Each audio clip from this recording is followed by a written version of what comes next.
fine. Okay. Then I welcome you all in this program. As you all know, sir has already briefed about the program which we are going to study. अभी आप लोगों ने जो पहले class ली थी उसमें MCT 003 थी. Now this is the MCT 004 course, जिसके अंदर the title of this course is Organization and Management of Early Childhood and Foundation Stage Education Programs. Now this course is, again, it has 3 blocks into it, and in the 3 blocks I would first tell you what are the 3 blocks. 3 blocks जो इनके अंदर हैं, आपको जो books मिलेंगी इस course के लिए, उसमें 3 blocks हैं. In the first block, planning the physical environment, managing early years education, parental and community involvement.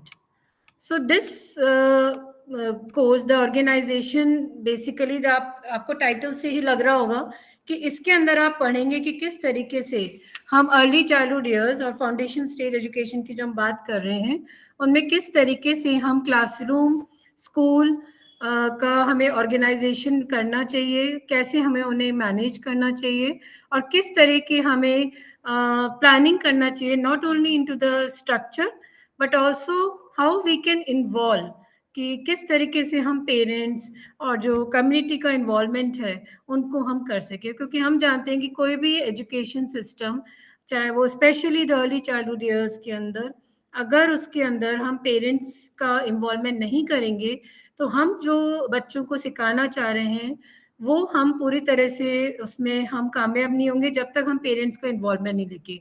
क्योंकि स्कूल के अंदर जो हमारा काम होता है as a teacher, pre school teacher, वो हम कर लेते हैं, लेकिन उसके बाद में जो घर में जो पेरेंटल रोल होता है, कम्युनिटी का जो इन्वॉल्वमेंट होता है, that is very much important.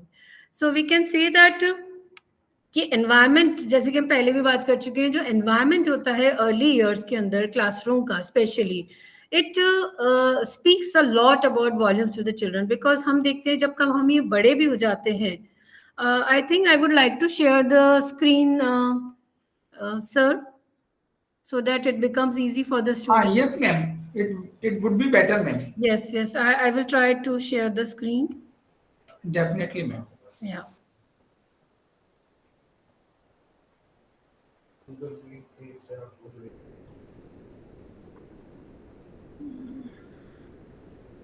Just a moment.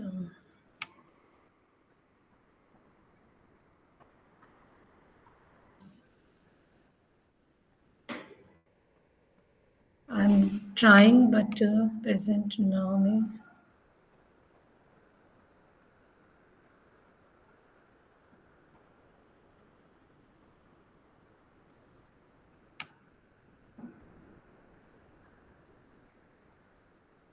Can you see the screen, sir?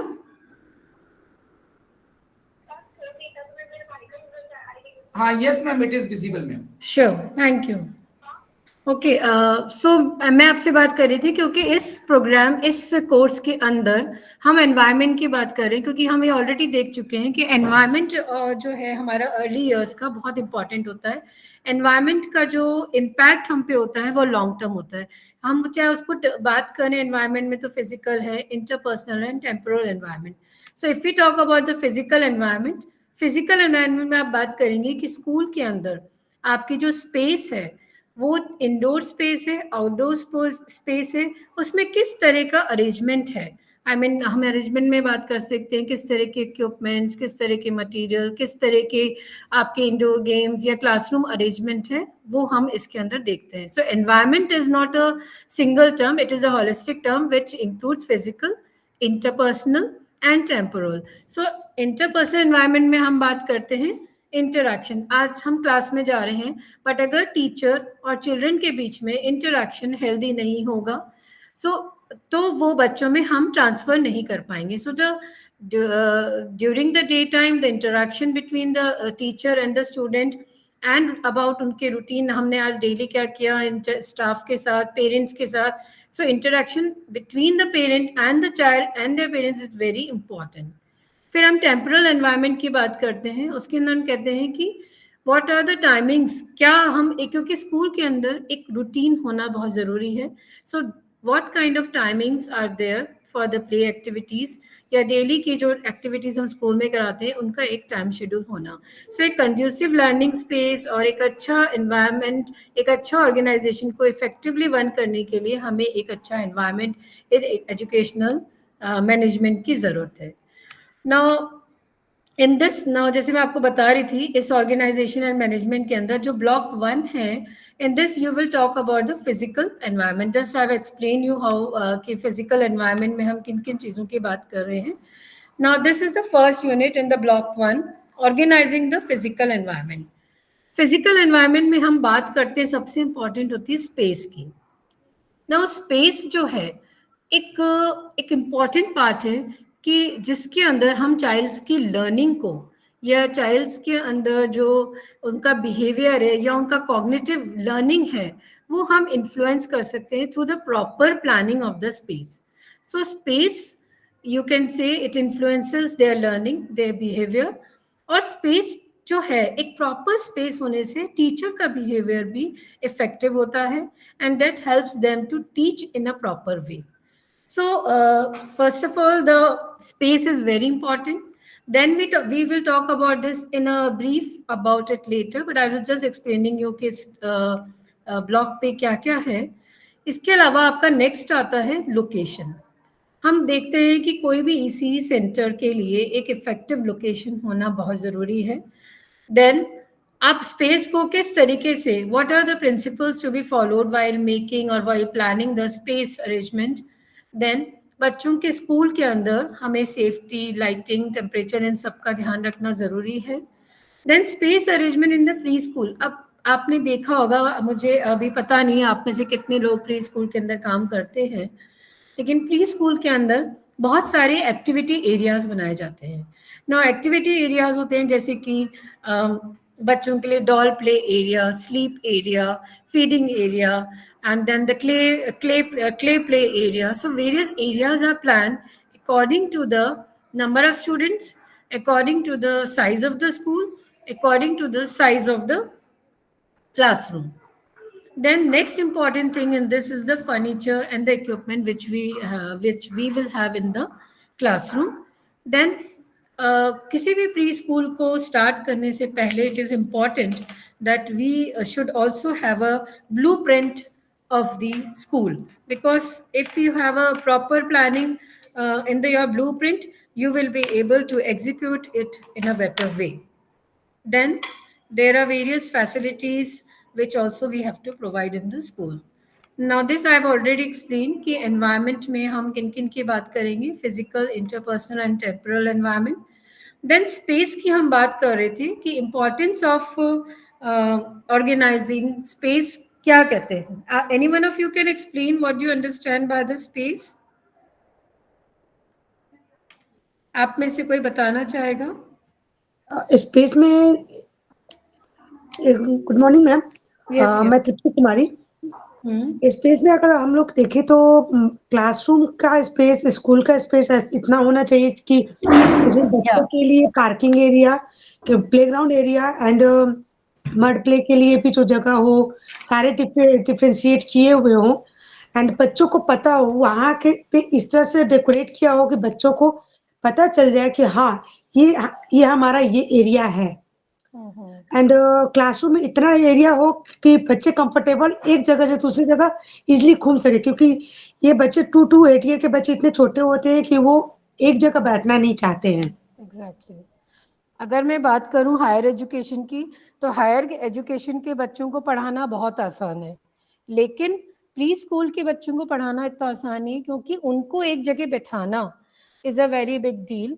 और एक जगह बैठाकर उनको उनकी कंसंट्रेशन को एक जगह रखना is a very big thing.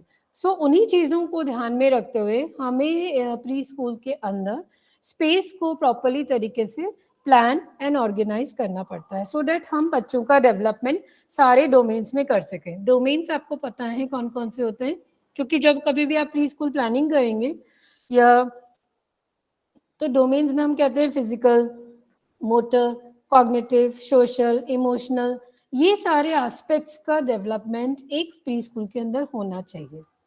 So now school के अंदर स्पेस इस तरीके से अरेंज होनी चाहिए कि बच्चे जो हैं इजीली सामान को या प्ले मटेरियल को पिक कर सके, सो डैट वो active learning, you know what is active learning? Active learning होती है कि बच्चे खुद एक्टिवली इन्वॉल्व होकर चीज़ों को जो रखी हुई हैं उनके लिए प्ले मटेरियल जो इजीली असेसेबल हो, उनको वो फ्री होकर अपने उन एक्टिविटीज़ को कर सके. So first thing which we have to keep in mind is to that there should be an easy ease to pick up the material. Secondly, जब मटेरियल जो भी आप रखें वो एक अच्छी कंडीशन में हो, प्रॉपरली अरेंज हो, नीट हो, क्योंकि बच्चों के लिए हमें सेफ्टी का ध्यान में रखना है. So in that way it should not be, space should be organise. यानी कि आपने कहीं ऐसा ना रूम है, एक शेल्फ रख दी, अब शेल्फ के अंदर टॉयज रखें लेकिन वो सब गिर रहे हैं इधर उधर because they are not organise properly. ऐसा नहीं करना है हमें, सब चीज़ों को प्रॉपरली रखना है जिससे कि बच्चा अगर कोई गेम खेलना चाह रहा है तो यूं उठाए और यूं उसको खेल ले, because it is going to affect their it is going to make them learn the social skills, and social skills जो learn करते हैं they will definitely gain the self esteem.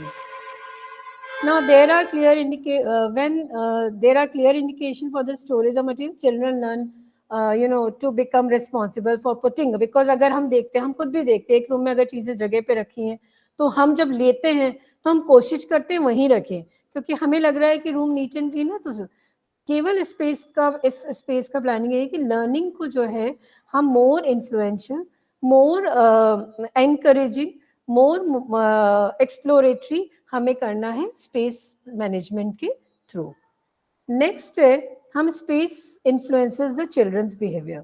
Now it influences the children's behaviour in the term that कि अगर children को ये लग रहा है कि कोई चीज़ जगह पे नहीं है या कोई चीज़ टूटी हुई है, कोई चीज़ प्रॉपर नहीं है, तो बच्चा जो है बहुत जल्दी इरिटेट हो जाता है. So they get, it often leads to their aggression. So aggression भी हो सकता है, उन्हें गुस्सा आ सकता है, हो सकता है वो किसी चीज़ को उठा के इधर रख दें, या हो सकता है सब चीज़ों को उठा दें. तो हमें बिहेवियर मैनेजमेंट के लिए जरूरी स्पेस को हम ध्यान में रखें. Then teacher behavior is also important, because in the preschool the teacher's role is very important, and as it is written clearly, the guidance, the teacher's aim is the guidance of learning, and it then focus their shift to guidance of behavior if they don't find the proper space, because the पूरे दिन teacher के पास इतनी complaints बच्चों की आती हैं, इतनी सारी प्रॉब्लम्स होती हैं, उनको आगे का टीचिंग प्लान करना होता है, तो उसके लिए बहुत ज़रूरी है कि उन्हें भी एक प्रॉपर स्पेस दी जाए जिससे कि वो कंफर्टेबल फील करें, और उनकी जो बेसिक नीड्स है जो उन्हें चाहिए कि they also need somewhere, they place to sit, they need a place to communicate with their coworkers या पेरेंट्स के साथ. तो इस तरह की स्पेस हमें टीचर को भी देनी है, हमें चिल्ड्रन को भी देनी है, जिससे कि हम उनका भी बिहेवियर साथ के साथ बच्चों का बिहेवियर को भी मैनेज कर सकें. Now next point which is there is the location. Now when we talk about the location, क्योंकि आप भी देखते होंगे कि आपके घर के पास में, आपका घर अगर क्राउडेड एरिया में है या आपका घर जो है ऐसी जगह है जहाँ से स्कूल जाना अप्रोचेबल नहीं है आपके लिए, तो आपको डिफ़िकल्टी होगी. तो हमें एक दूर जाने से भी मतलब नहीं है, हम ये चाहते हैं कि लोकेशन जो हो वो बच्चे के लिए सेफ हो, क्योंकि बहुत ज़्यादा क्राउडेड एरिया के अंदर से जाना या बहुत ऐसी जगह जहाँ पे रोड सही नहीं है, उस जगह पे हमें लोकेशन को नहीं रखना चाहिए. हमें लोकेशन वो लेनी चाहिए जहाँ पर कि इस तरह के बैरियर्स ना हो. प्लस बिल्डिंग्स के अंदर अगर स्टेयर्स हैं तो they should not have a protective leaning, because हम देखते हैं कि छोटे बच्चों के साथ में हमें जो है थोड़ी सी बाउंड्री वाल्स चाहिए होती है for their safety purpose. Then location जो है कभी भी गार्बेज पिट्स और इनके पास नहीं होनी चाहिए, otherwise it would become a dangerous for the children. Now her school के अंदर हमने शुरू में ही बात करी थी स्पेस की, जिसके अंदर हम कह रहे थे कि आउटडोर स्पेस और इंडोर स्पेस प्रॉपर होनी चाहिए. तो आउटडोर स्पेस के अंदर जनरली हमको ये देखना है कि because National Early Childhood Care and Education Policy, they have also laid down that there should be at least 30 square meter of outdoor space for at least a group of 30 children. So accordingly, according to these guidelines, the school should have a adequate outdoor space, and that location so that they can meet this criteria. उसके बाद में है हमारी indoor space, क्योंकि अगर आपके school में outdoor नहीं है तो आप बच्चों का ग्रॉस मोटर डेवलपमेंट नहीं कर पाएंगे, आप बच्चों को उनका जो उनका मस्कुलर मोटर डेवलपमेंट है वो प्रॉपर नहीं कर पाएंगे, and even for the cognitive development, like हम नेचर वॉक कराते हैं बच्चों को या फाइनर मोटर डेवलपमेंट के सैंड प्ले कराते हैं, वो सब हमारे लिए फिर पॉसिबल नहीं हो पाएगा. So it is required that we should have an outdoor space. And indoor space के अंदर हम जनरली इन सब चीज़ों की एरियाज देखते हैं जो यहाँ पर मेंशन है. I think you can see it. Children's play activities, eating area, washing should be proper, the storage, the cooking, food preparation, everything of these must be there. Now, when we talk about the play and the activity area, because if you plan to set up an EC center, कभी हम तो वहाँ देखते हैं कि 82 अगर 100 children तो you will need 6 to 8 rooms. So in that case, the group size हम देखते हैं कि 10 बच्चों के ऊपर या 20 children के ऊपर, अगर हम प्री स्कूल की बात करते हैं तो हम कहते हैं 20 चिल्ड्रंस के ऊपर हमें 10 चिल्ड्रंस के ऊपर हमें एक टीचर चाहिए, और उसके अलावा अगर हम रख रहे हैं तो हमें एक हेल्पर की जरूरत होती है if the children of number of children's are more than. So the first point is the play and the activity area. So the number of play and activity rooms in the school will always depend upon the how bigger is your location, and कितना number of students children enrolled हैं आपके school में और किस age group के बच्चे हैं, क्योंकि हर एज ग्रुप के हिसाब से प्ले एंड एक्टिविटियाँ अलग अलग हमें प्लान करने पड़ेंगी. देन हम एक ऐसा स्कूल जो हम सेलेक्ट कर चुके हैं, लोकेशन की बात कर चुके हैं, तो हम ये चाहेंगे कि स्कूल के अंदर या इसी सेंटर के अंदर they should have a clear access to the toilet, क्योंकि these are the basic facilities, sanitary and hygiene कह सकते हैं कि हम, क्योंकि अगर बच्चों को एक क्लीन टॉयलेट देना हमारी रिस्पॉन्सिबिलिटी बनती है, देन क्लीन वाटर देना हमारी रिस्पॉन्सिबिलिटी है, देन एंड इसके अलावा ये हमें देखना जरूरी है कि ये इजीली एसेसेबल हो. ये नहीं कि बच्चे का रूम यहाँ है और बहुत दूर जाके उसको वाटर मिल रहा हो. So this is what we do in the space planning. Then there should be a space for the cooking also, like some cooking, like कई बार ये होता है कि हमें अगर हम ये जनरली हम देखते हैं वहाँ पर कि जहाँ पे कोई मिड डे मील्स का पर्पस, मिड डे मील्स का सिस्टम हो जहाँ बच्चों को देना हो, या हम डे केयर सेंटर या क्रेच में तो होता ही है कि एक छोटा सा मेस एरिया हो जहाँ पर कि हम बच्चों को कुछ गर्म करके खाना प्रोवाइड कर सकें, या बेसिक कुकिंग अगर हो इजीली तो हम कर सकें. देन इसके अंदर हमें एक चीज़ ध्यान रखनी है कि हमें इनको बच्चों से दूर रखना है, so that there no accident from the fire is there. Then हम अगर बात करें कि नेक्स्ट जो प्रैक्टिकल रियलिटीज़ की बात करें तो वो डिपेंड करेगी अपॉन बहुत सारे फैक्टर्स, कि आपकी लोकेशन किधर है और आपको क्या आपको रेंट कितना देना पड़ेगा, क्योंकि जनरली हम रूरल एरिया में तो देखते हैं कि बहुत ओपन स्पेस हमें मिल जाती है, तो वहाँ तो कोई प्रॉब्लम नहीं है कि एक कोई स्कूल या सेंटर खोलने के लिए. बट अगर हम सिटी की बात करें तो वहाँ there is a big problem. अगर हम बॉम्बे मेट्रो जैसी सिटी की बात करें तो वहाँ एक बहुत बड़ी प्रॉब्लम है हमारे लिए एक अच्छा सेंटर जिसके अंदर हम आउटडोर इंडोर स्पेस रखें. But if in case the no open spaces are available, so what we can do, we can plan the inner areas and we can decorate them in such a way that it becomes an very good looking and approachable and accessible for the children. Now these are the certain principles. आपको अभी तक में कुछ पूछना है तो learners आप लोग पूछ सकते हैं और I will continue. मैम सब क्लियर है, आप आगे कंटिन्यू करिए. Sure, thank you. Okay, now next is the principles. I will just brief you about this also, कि हम स्पेस का जो अरेंजमेंट करते हैं उसके लिए हमें कुछ प्रिंसिपल्स को फॉलो करना है. फर्स्ट प्रिंसिपल सेज दैट कि arrangement of the space by trying to see the room from child's perspective. मुझे कोई स्पेस का अरेंजमेंट मेरे पर्सपेक्टिव, टीचर पर्सपेक्टिव की तरफ से नहीं होना चाहिए. It should be child centred and we should see that कि हम जो रूम्स के अंदर जो फर्नीचर रख रहे हैं या रूम के अंदर हम जो शेल्फ्स रख रहे हैं वो बच्चों की हाइट के बराबर हो. ऐसा ना हो कि उनकी हाइट ज़्यादा है तो बच्चे ले नहीं पाएंगे. तो this is the first thing. Second हम कह रहे हैं कि all areas of the room should be visible from any one location.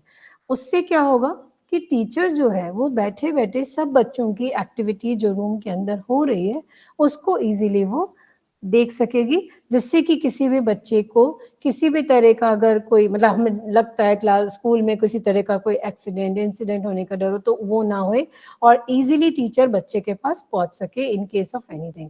Similarly इसके अलावा ये भी हम देखते हैं कि प्री स्कूल के अंदर, प्ले स्कूल की जब बात करें, सबसे पहले जब बच्चा 3rd ईयर 3 इयर्स का होता है, स्कूल में एंटर करता है, तो सबसे पहले तो उसे जरूरत ही होती है कि एक उसे वार्म सपोर्ट और सिक्योरिटी मिले, तो उसके लिए जरूरी है दिस काइंड ऑफ अरेंजमेंट।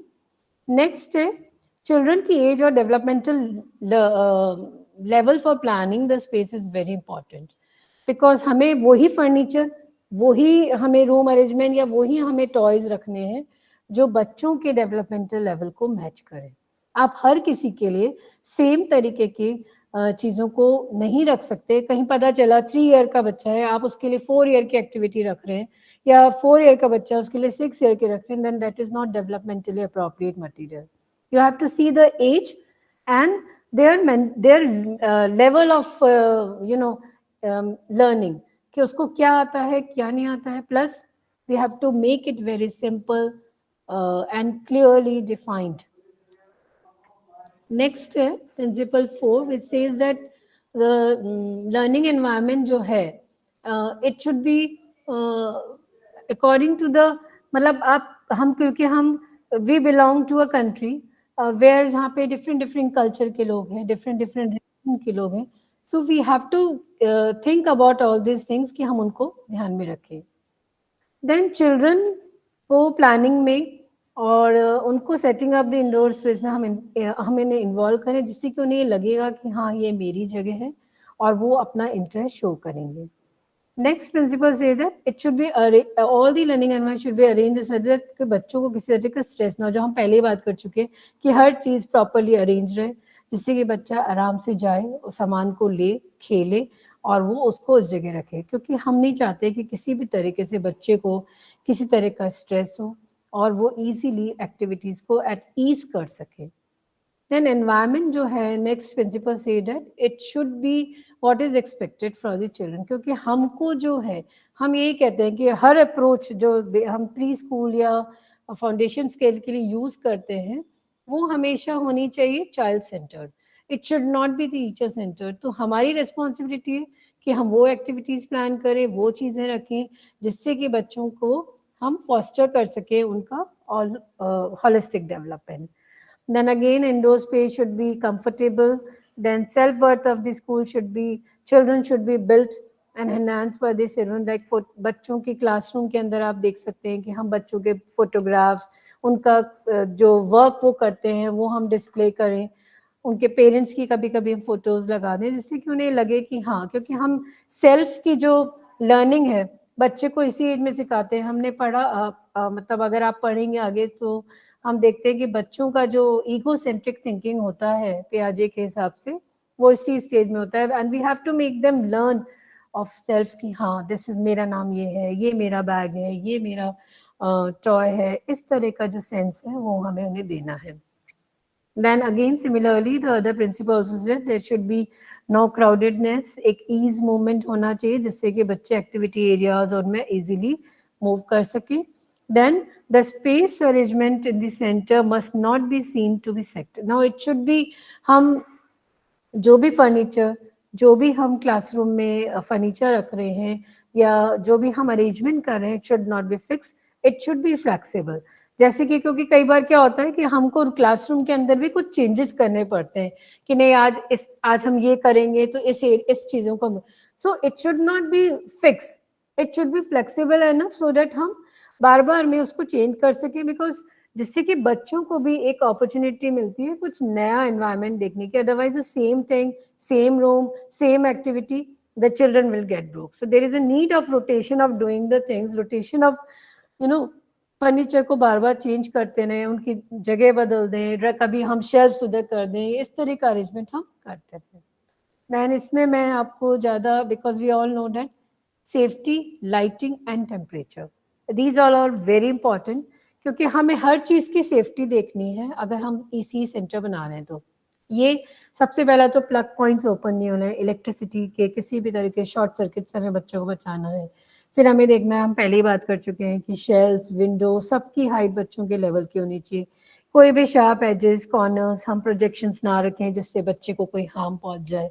कोई भी हैजार्डस केमिकल या सब्सटेंस सामने ना रखा हो जिससे कि बच्चा उसको, हमें डर ना रहे कि बच्चा कहीं ले ले। हर जगह एक एग्जिट पॉइंट्स होना चाहिए जहाँ कभी भी कोई इमरजेंसी हो तो बच्चा निकल सके। Then again this is because हम ये चीज़ें घर में भी देखते हैं। आप देखते होंगे कि temperature, lighting, ventilation and noise, ये सब वो चीज़ें क्योंकि हम घर में भी देखते हैं कि हम ऐसी जगह बैठ के पढ़ना चाहेंगे, ऐसी जगह बैठ के रहना चाहेंगे जहाँ बहुत अच्छी सनलाइट आती हो, जहाँ पे अच्छा क्रॉस वेंटिलेशन हो और साउंड अब्जॉर्बिंग वॉल्स हो। क्योंकि अगर मैं इस रूम में क्लास ले रही हूँ तो पास वाले रूम में मेरी आवाज़ नहीं जानी चाहिए या उनकी आवाज़ मेरे रूम में नहीं चाहिए। तो हमें इन सब चीज़ों का प्रोटेक्शन उन्हें देना चाहिए and this we can do into all this things. ना अभी हमने शुरू में बात करी थी हम एक्टिविटी एरियाज। आप लोगों ने सुना है कभी एक्टिविटी एरियाज के बारे में? आप Yes, ma'am. Okay, so can you tell me something about it? Ma'am activities area से होते हैं जिसमें कि जैसे मैं जहाँ पढ़ाती हूँ वहाँ पे एक्टिविटीज एरिया है दो तीन तरह की। एक तो है कि open the book open the door, जिसमें कि बच्चे लाइब्रेरी काइंड ऑफ बनाई हुई है, वहाँ पे बच्चे जाते हैं जब फ्री टाइम में एंड वहाँ पे उनको जो भी बुक पढ़ना होता है वो लेते हैं, काइंड ऑफ लाइब्रेरी। एंड एक जगह है जहाँ बॉल बॉल बॉल पिट बनाया हुआ कि बहुत सारे बॉल्स डाले हुए हैं, बच्चे वहां जाते हैं, उनको जैसे बॉल जिस तरह से खेलना है उस तरह से खेलते हैं, वो प्ले करते हैं। और एक और जगह है जहाँ पर दो तीन तरह के डिफरेंट डिफरेंट टाइप के कॉर्नर्स बना के रखे हुए हैं टॉयज के। तो उनको जो जिस तरह के टॉयज खेलने होते हैं उस कॉर्नर्स पे जाते हैं और टॉय प्ले करते हैं। तो अब आप मुझे बताइए कि ये तो एक्टिविटी एरियाज अपन बना देते हैं स्कूल के अंदर, बट क्या इसमें जरूरत है इनकी? क्यों क्यों रखते हैं एक्टिविटीज? पढ़ाई दें उनको, क्यों हम एक्टिविटी कराते हैं? मैम एक्चुअली क्या कि ये छोटे बच्चे होते हैं, इनको ये एक्चुअली ये ऑडी मतलब कि ये सुनने से ज्यादा ये विजुलाइज करके ज्यादा पढ़ते हैं। एंड दूसरी चीज़, जब ये चीज़ों को टच करेंगे, उसे फ़ील करेंगे, महसूस करेंगे, तो उनसे उनको ज़्यादा नॉलेज होगा, ज़्यादा याद होगा।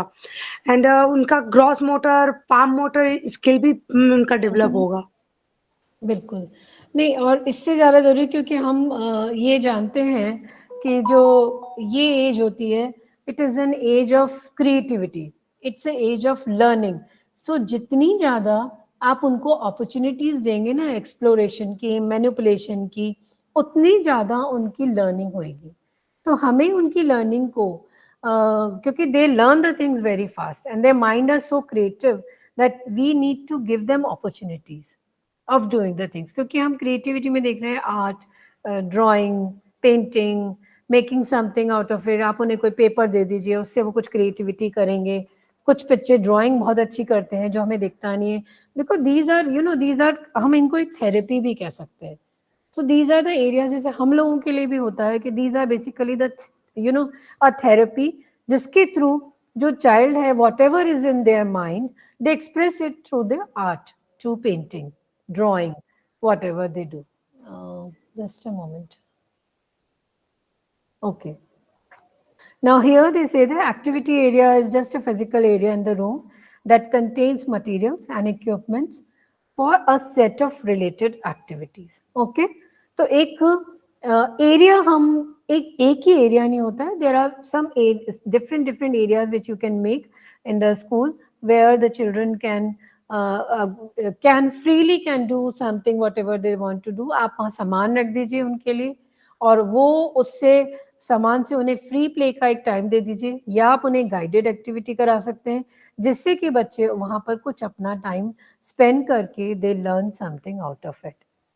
नाउ एक्टिविटी एरियाज के थ्रू ही आप एक एक्टिव लर्निंग बच्चों को करा सकते हैं, क्योंकि हमारा जो मोटिव होता है प्री स्कूल एज के अंदर या फाउंडेशन स्टेज में वो होता है learning by play. So if they जितना ज़्यादा आप उन्हें प्लेफुल वे में लर्निंग कराएंगे उतना ज़्यादा लॉन्ग लास्टिंग उनके लिए रहेगा। ना एक्टिविटी एरियाज जो हैं वो मैंने जैसे अभी आपको बताया कि they give the choices to the children, then they give the different developmental experiences to the children. So activity areas जो हैं बच्चों को एक developmentally appropriate learning के लिए influence करते हैं, and we should keep it a part of our curriculum so that हम बच्चों को कुछ एक्टिविटीज ऐसी कराएं जो बच्चे खुद करें, और कुछ बच्चे एक्टिविटीज ऐसी कराएं जहाँ टीचर उन्हें फैसिलिटेट करे. तो activities should be planned in such way, but all the activities should be done in the activity area, and proper planning of those area must be done. Then कौन कौन से areas आप plan कर सकते हैं, जैसे कि इसमें दे रखा है intense engagement in play. Now here the children can be given a the opportunities, कुछ जैसे कि जहाँ पर कि वो कुछ ऐसी एक्टिविटीज आप उन्हें जहाँ पे वो इमेजिन कर सकें, अपने आप को एक्सप्रेस कर सकें थ्रू वर्ड्स और through interaction. And so next need to take initiative and express, क्योंकि हम यही चाहते हैं कि उनमें जितना ज़्यादा इंडिपेंडेंस वो इंडिपेंडेंट बन सकें इस एज के अंदर, उतना ज़्यादा हम उनको इनिशिएट करेंगे उन चीज़ों के लिए.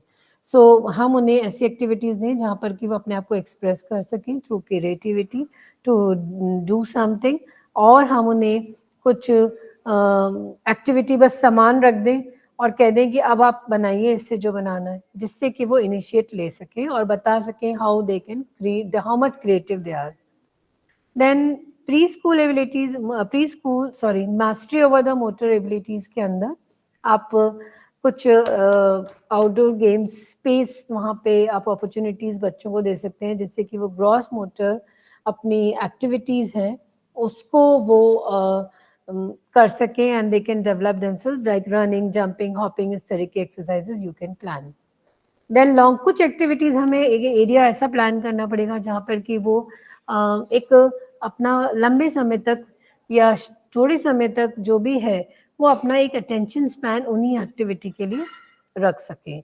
लाइक सपोज हम आपने उन्हें कोई एक बीड्स दे दिए और उनसे कहा कि अब इससे कुछ बनाओ, तो वो बीट्स को एक थ्रेड के अंदर डालना बार बार में, again that will become an activity for the child which needs a concentration, because जब तक बीड में होल नहीं दिखेगा वो उसको नहीं बीट कर थ्रेड कर सकते हैं. देन इसके अलावा pre primary learners need less attention and assistance from the adults, so it is required that कि वो जो है उन ऐसी भी हम कुछ एक्टिविटीज प्लान करें कि जिनके अंदर उन्हें एडल्ट्स की सुपरविजन और सपोर्ट की ज़रूरत ना पड़े, और कुछ ऐसी एक्टिविटीज़ भी करें जिससे, क्योंकि उसके थ्रू ही वो एक रिलेशनशिप बना पाएंगे अपने एडल्ट्स के साथ, क्योंकि हमने कहा है कि हमें टीचर एंड चिल्ड्रन के बीच में भी रिलेशनशिप मेंटेन करनी है, because if the child is not feeling comfortable coming to the school because of the teacher, then उस स्कूल में फिर बच्चा का ड्रॉप आउट ज़्यादा होगा. तो ये नेसेसरी है टीचर एक सपोर्ट एनवायरनमेंट बच्चों को प्रोवाइड करें.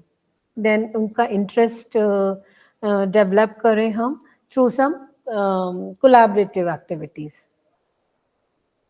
लैंग्वेज डेवलपमेंट के लिए भी हम कुछ एक्टिविटीज कर सकते हैं, जैसे कि हम आप लैंग्वेज डेवलपमेंट के लिए भी कुछ एक्टिविटीज प्लान कर सकते हैं. देन प्री ऑपरेशनल थॉट, जो कि पियाजे की स्टेज होती है, वहाँ पे हम कह रहे हैं कि इस एज के अंदर जो बच्चा है, मैंने बताया ईगो सेंट्रिक थिंकिंग, सो बच्चा जो है उसकी थॉट प्रोसेस बहुत लिमिटेड होती है और वो हर चीज़ को अपने एंगल से परसीव करता है.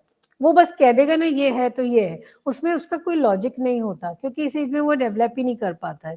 So they only whatever they see is correct. एक आपने अगर पियाजे थ्योरी अगर पढ़ी है आपने, तो आपने देखा होगा एक फेमस माउंटेन वाला एक एग्जाम्पल है जो पियाजे ने दिया है कि दो तरफ बच्चे बैठे हुए हैं और इधर माउंटेन है, और इधर से मुझे जो व्यू है उधर वाले बच्चे को वो व्यू अलग से दिख रहा है. यानी कि both the children will say, अगर मैं बीच में कोई चीज रख दूंगी तो दोनों बच्चों का जो पर्सपेक्टिव है वो अलग अलग होगा.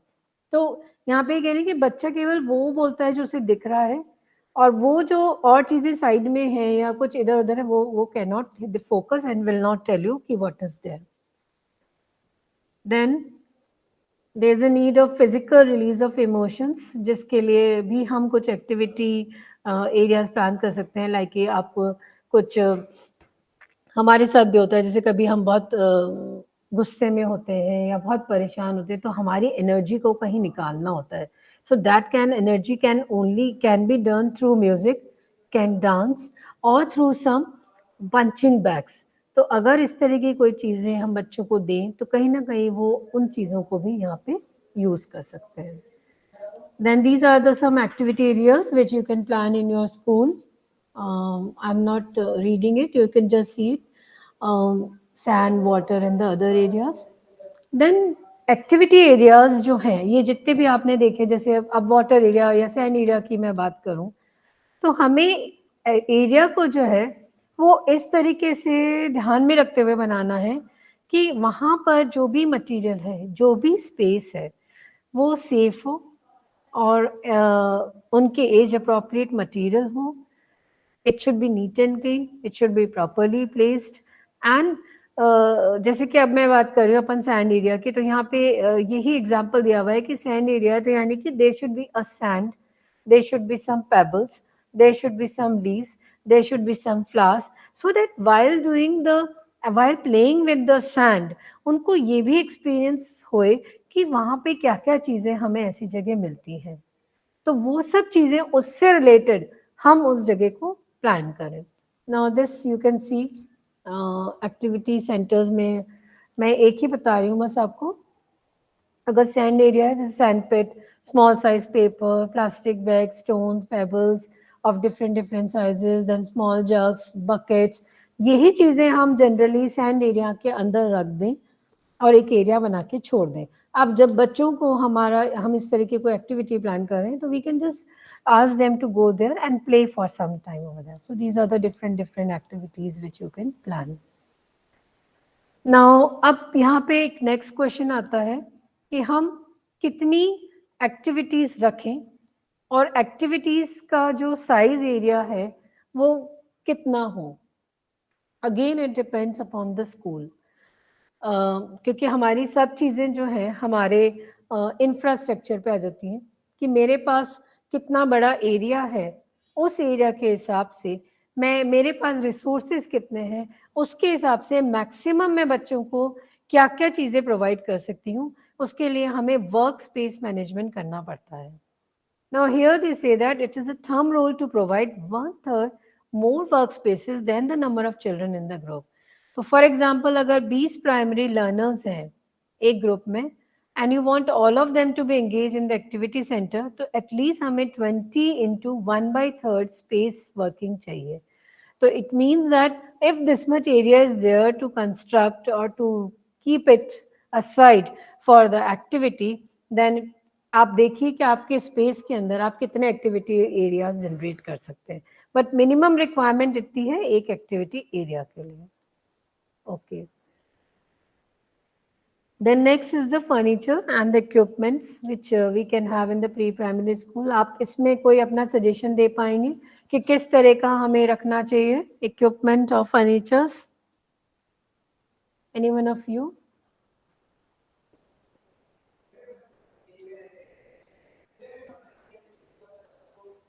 Am I audible?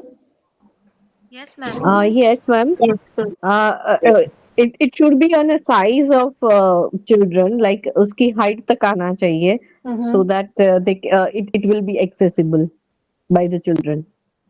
What furniture? What kind of furniture? हमें किस तरह का furniture स्कूल में रखना चाहिए आपके हिसाब से? लाइक अगर बच्चों को बैठने के लिए चेयर चाहिए होती है, तो चेयर भी बच्चों की जो छोटी वाली आती है, टेबल्स है, लाइक जो मेरी मॉन्टेसरी स्कूल है उसमें लाइक दे हैव इवन बच्चों की हाइट तक का मिरर है। उसकी जो वाटर एरिया है वहां पर जो नल है वो भी बच्चों के हाइट के हिसाब से एडजस्ट करके रखे हैं, सो बच्चे can go there and drink water. Plus washroom area है वो भी इतना बच्चों के हिसाब से छोटा छोटा बनाया हुआ है, so that they use them by themselves. या सो वही चीज है कि हर चीज एवरेज हाइट एंड एज के हिसाब से जो एवरेज हाइट होती है उसके हिसाब से हमें अरेंजमेंट को प्लान करना पड़ेगा अपने रूम के अंदर।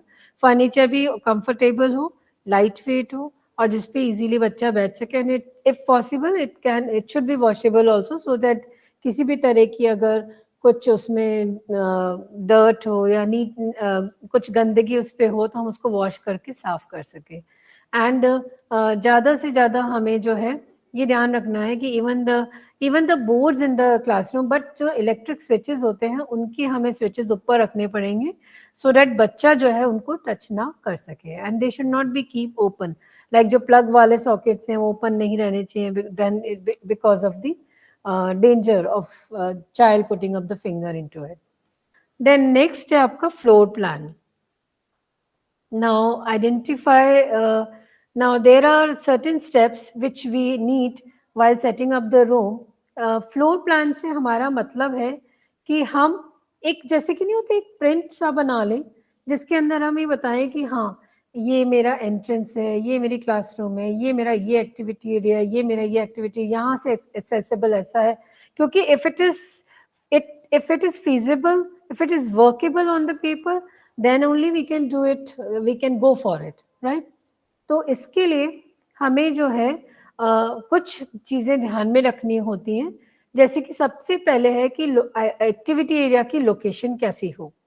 तो यहाँ पे ये बता रहे हैं कि it should not be created next to the door और in a way of common path in the room, क्योंकि हम एक्टिविटी एरिया के थ्रू चाहते हैं कि बच्चा जो है एक कंसंट्रेशन, एक फोकस, एक इजी, एक कंफर्ट जोन में रहे। अगर आपने कहीं भी वॉक इन एरिया बीच में रख दिया जहाँ पर डिस्टर्बेंस है तो बच्चा इसमें अपने आप को एंजॉय नहीं कर पाएगा।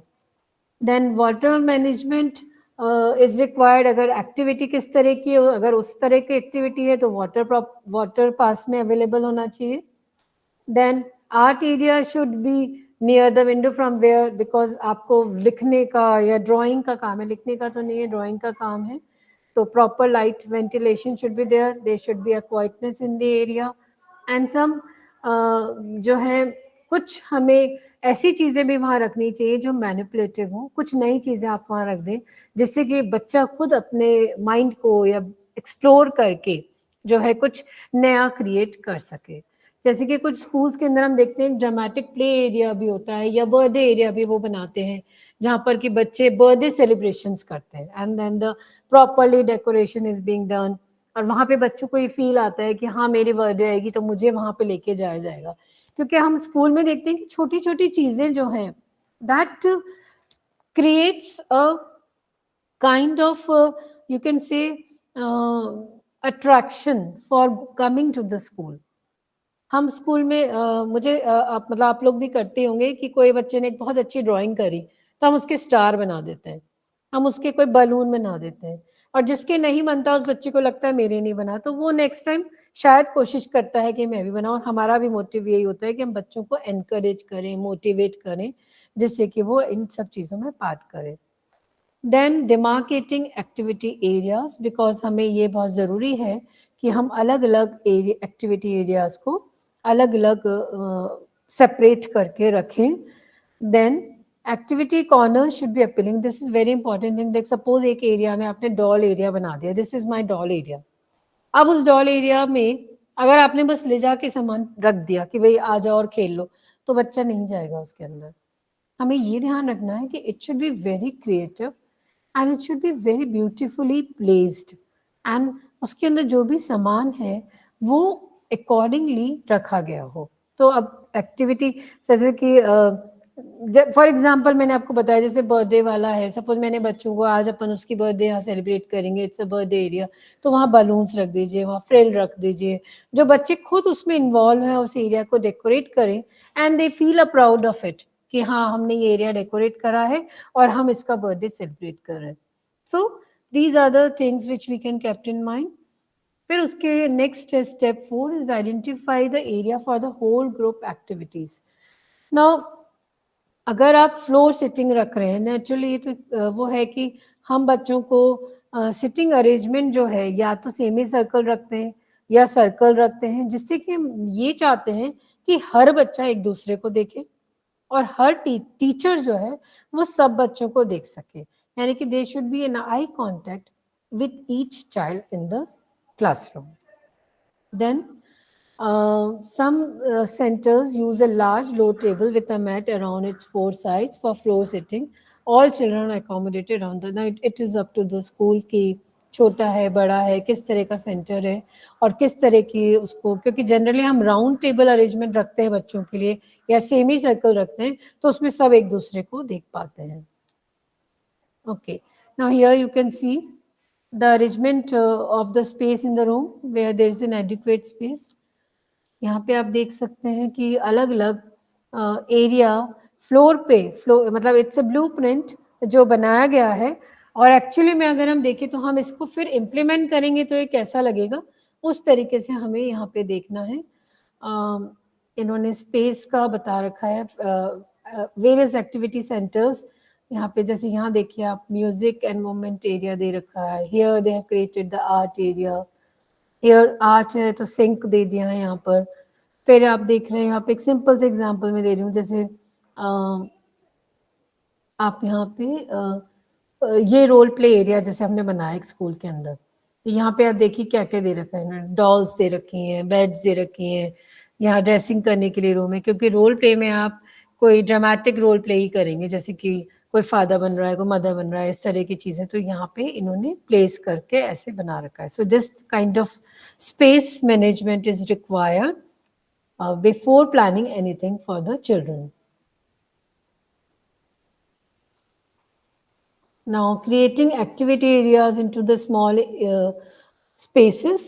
Here they say that if you don't have a very large space, if you have a very room is too small, और हमें कोई परमानेंट एक्टिविटी एरिया बना के रखना है कि जहाँ बच्चे आएँ और खेल लें, तो वहाँ पर हम एक्टिविटी बॉक्सेस के रूम में भी हम कुछ एरियाज बना सकते हैं.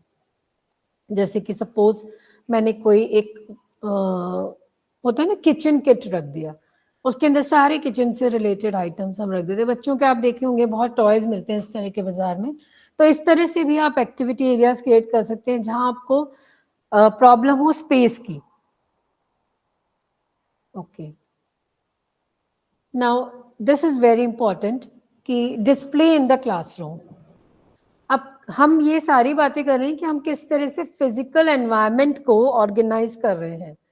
तो आप कहीं भी देखेंगे कि हमारे जो बड़े क्लासरूम्स होते हैं उनमें इस तरह का डिस्प्ले नहीं होता है जितना ईसी बच्चों के लिए इम्पॉर्टेंट है. जब भी कोई एक्टिविटी कराते हैं तो ये देखते हैं कि बच्चों की एक्टिविटी डिस्प्ले हो, जिससे कि बच्चों को एक सेंस ऑफ वर्थनेस आती है कि ये मैंने बनाया, राइट.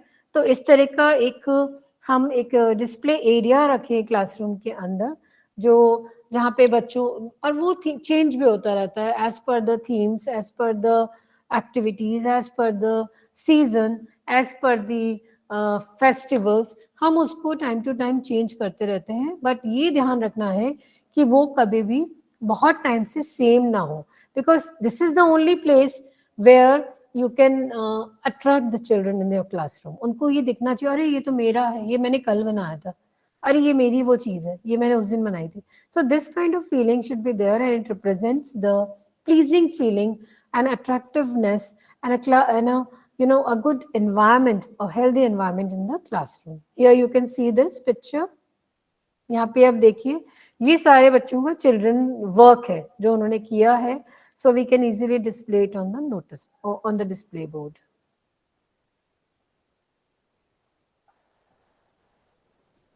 आप लोग करते होंगे ना ऐसे जो स्कूल के अंदर है.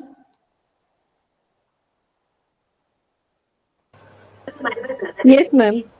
Okay, now this sleep area generally वहाँ होता है जहाँ पर कि डे केयर सेंटर होता है, यहाँ जो डे बोर्डिंग स्कूल होता है वहाँ पर ये स्लीप एरिया करा जाता है, जैसे कि बच्चों को हम स्कूल आवर्स के बाद में कुछ देर के लिए कोई एक रिलैक्स एनवायरनमेंट दे सकें.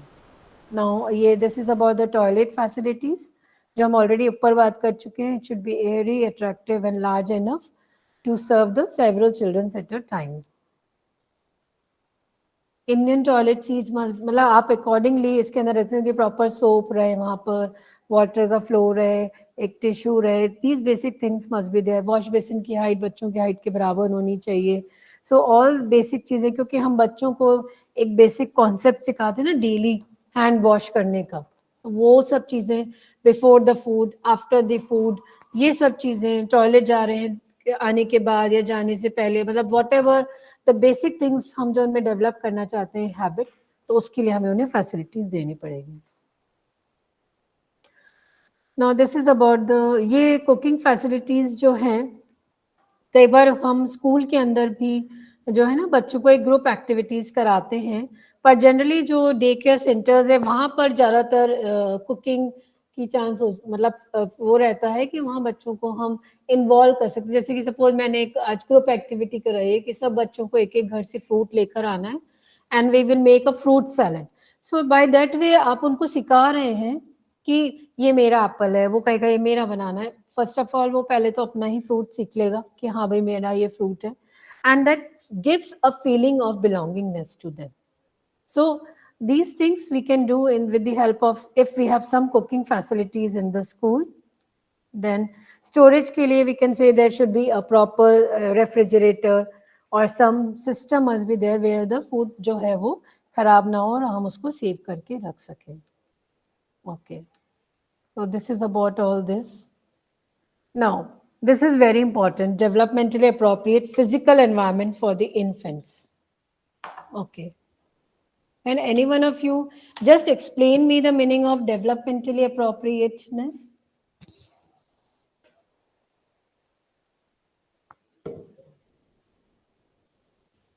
Ma'am, biologically ready according to his age, his or her age. Yeah, this is for infants. हम देख रहे हैं ना इन्फेंट्स के लिए, अगर मैं आपसे पूछ रही हूँ या आप वैसे ही बता दीजिए कि डेवलपमेंटल अप्रोप्रिएट क्या होता है. So their overall development, like gross and fine motor skill, can be developed. और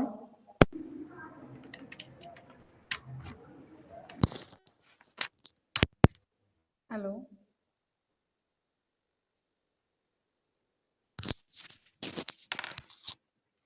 hello, am I audible? Yes, ma'am. Yes. हम अभी पढ़ तो चुके हैं ना ये सेम चीज़, अभी तो मैंने आपको बता दिया कि डेवलपमेंटली अप्रोप्रिएट का मतलब होता है एज अप्रोप्रिएट चाइल्ड का डेवलपमेंट होना. अब वो चाहे इन्फेंट हो या चाइल्ड हो, हमें ये देखना है कि उसको उस एज में किन चीज़ की रिक्वायरमेंट है या नीड है. ठीक है, जैसे हम यहाँ पे अभी इसको हम डिटेल में ही देख लेंगे नीचे. सबसे पहले हम देखते हैं कि अगर हम इन्फेंट की बात करें तो उसके लिए हमें जो स्पेस मैनेजमेंट करना है एनवायरनमेंट में, वो किस तरह का करना है. जैसे मैं कह रही हूँ सबसे पहले ट्रस्ट और अटैचमेंट की मैं बात कर रही हूँ, तो हम ये कह रहे हैं क्योंकि हमें भी पता है कि in the beginning stages the attachment relationship which is warm, which is loving, is very important for a child, for an infant who is very young. Because हमें जानते हैं कि जो एक बॉन्ड चाइल्ड और केयर गिवर के बीच में बनेगा in the early years will have a long term impact on their later development also. So as we know that it is the foundation experience which will remain forever in the child.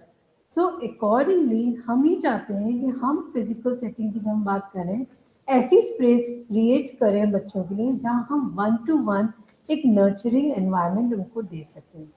Like in area with their is a rocking chair, एक question, एक couch, एक हमें जहाँ पे adults उन बच्चों को लेकर बैठ सके, उन्हें फीड करा सके, उनसे बात कर सके. Because if we can sit and can give them a love or attachment, so in that way we can help them to serve the purpose. Then another जो physical environment में aspect हम child के लिए होते हैं, एक होती safety की, security की. क्योंकि अगर मुझे बच्चे को या इन्फेंट को लग रहा है कि नहीं यहाँ मैं बहुत सेफ रहने हूँ, तो वो जो है अपनी और चीज़ों में इंटरेस्ट लेगा, नहीं तो उसका इंटरेस्ट भी हट जाएगा और वो उस जगह रहेगा नहीं और वो ऑफ ट्रैक चला जाएगा. Safety and trust and the security is very much important in the physical environment, because If it is all these things are there, then the children will always remain then, and it will develop a no movement environment where the child is feeling a safety, right? Then फिर है next है frequency of eating, sleeping and toileting routine. So this says that the first few months में बच्चों का जो ये routine है इन सब चीज़ों का, ये कोई regular नहीं होता है, and infants cannot speak at this time, and they just the cry is the only language through which they express whatever they want to do. So here it is the things that if the child is crying, then the जो भी care giver उसको immediately समझ लेना चाहिए कि what the child wants. So adults, the caregiver should be sensitive. They should be child oriented so that it is being बच्चा अपने आप ही समझ ले कि हमारे लिए यहाँ पे एक environment है जिसको देखकर वो एक comfortable की feeling ले सकता है. देन फिर उन बच्चों को इन्फेंट्स को ज़रूरी होती है सेंसरी एंड मोटर एक्सप्लोरेशन. पियाजे की जो फर्स्ट स्टेज है sensory motor stage of cognitive development, where we know that the name itself indicates that the child at this age only learns the things through his senses, है ना. वो अपने जो भी चीज़ों को देखता है या टच करता है या जो फील करता है उन्हीं से वो उन चीज़ों को सीखता है, right. Then next is the need to accommodate the individual differences in the environment, because we know that all the infants are not the same and they have own different temperament, different needs and the things. So accordingly we have to take care of all these things. अब इस as में हमें बहुत ज़रूरत है बच्चे की language development. Yes, if anybody wants to say something.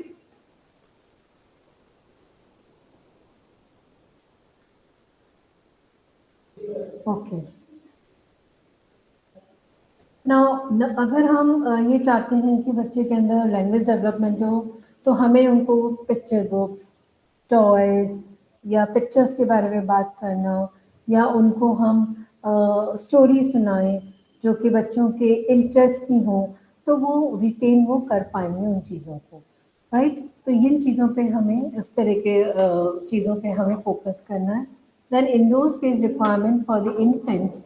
Infants के लिए किस तरह के indoor space है? बिकॉज infants की needs होती है basically feeding की, sleeping की and learning की. So these are the three important areas which we have to take care of. तो ये तीन areas पे हम focus करें और इसके ऊपर accordingly हम उन्हें space कर देंगे. क्योंकि space के लिए हमें cozy, comfort वाला bed चाहिए, low bed चाहिए, उनके हिसाब से चाहिए, which should not be harm. And वहाँ पे हम कुछ रग्स वगैरह बिछा दें, जिससे कि अगर बच्चा बेड पे है और वो कहीं से किसी वजह से अगर कहीं इधर उधर क्योंकि हमें कुछ उन्हें कंफर्ट वाले स्लीप एरिया प्रोवाइड करना है, तो we have to take care their safety also. Toys हम उनके क्रिब के ऊपर ना रखें, उनके लग, क्योंकि जो प्लेस है सोने वाली वो बहुत क्वाइट और कंफर्टेबल होनी चाहिए, जिससे they can it can encourage their sleeping. Then caregiving area, diaper change and toileting areas is required for the infants, so that should also be taken care. एक surface हम उनको एक ऐसी जगह बनाएं जहाँ उस एरिया में जहाँ पे कि उनको एक comfortable space हो, जहाँ बच्चे को लेटा कर आप उसको अगर उसका diaper change करना है या anything whatever needs are required can be provided to them. Then feeding and the meal time area is also being required. Where we can give them the proper table and the chair का जो height है, it should be accordingly like that. Just hold on please.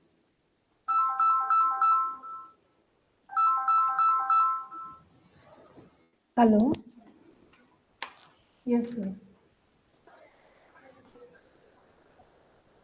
एक second sir. हाँ मैं बात करके बताती हूँ. हाँ.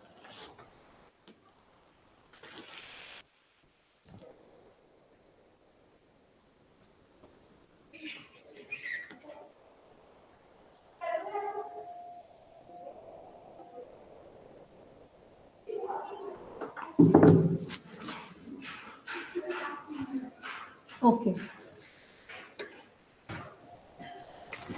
Then in continuation to this, there is a just a moment, just a moment.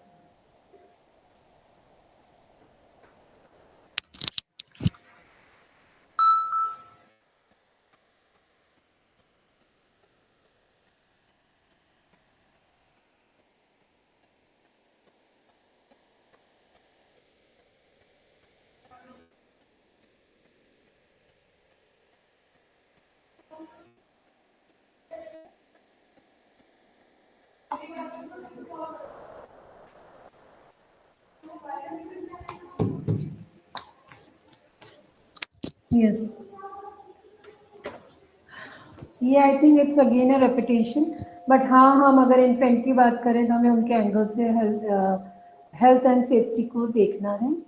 Then these are the certain activity areas and the material which are required for the infant, like sound in the music corner. You can see objects in the toys that make a sound when turn, drop, roll. Variety of rattles आप उनके लिए रख दें, pebbles रख दें, कुछ bells वाले toys रख दें, स्पून एंड बाउल रख दें साउंड क्रिएशन के लिए. तो इस तरीके से आप different different activity centre area बना सकते हैं for the infants. They have given the example of all these things. You can just go through them. Then age appropriateness, number and size of the activity areas. That also we have seen कि अगर 2 months का है, 4 months का है, 5 months का है, तो किस तरह के हमें एक्टिविटी एरियाज बनाने हैं. क्योंकि हम जनरली ये देखते हैं कि इन्फेंट्स जो है स्टार्टिंग के अंदर they indulge themselves into the solitary play. Most of the time they play on their own, because हमने शुरू में भी पढ़ा है कि बच्चा दूसरे क्या कर रहा है उन्हें कोई मतलब नहीं होता. They are focused only on themselves. So accordingly we should give them the area. Then what are the furnitures required in the play area? Chairs, couches, floor mattresses, floor mats or the rugs. Then infants के accordingly उनकी seats होनी चाहिए feeding के लिए या other for the other things. Then क्या क्या हमें अवॉइड करना चाहिए? वॉकर्स एंड स्विंग्स जो है बेबीज के इन आर्टिफिशियल पोजीशन. अदरवाइज इनको जो है हमें वो इक्विपमेंट्स नहीं रखनी चाहिए जो इनके लिए डेंजरस हो. यानी कि अगर वॉकर्स हैं तो वो स्टडी होनी चाहिए जिससे कि बच्चे को उसमें गिरने का डर ना हो. देन easily manageable चीज़ें जो हैं बच्चों के लिए हमें वो रखनी चाहिए, and which is of their interest, then only they will have an interest into them. So these are the certain things. Then again comes the floor plan for the infants कि किस तरह का हम floor plan उनके लिए कर सकते हैं. Identify the door and windows movements, pathways in the room, and identify the entry area. Entry door किधर से होना चाहिए, doors to windows कैसे अपने को pathway बनाना चाहिए, स्टोरेज कबर्ड्स किधर होनी चाहिए, उनका रूट क्या होना चाहिए. Because all these things, these pathways जो ये बेसिक पाथवेज बताए इन्होंने, they all should be clear. या just hold on please. Hello, yes sir.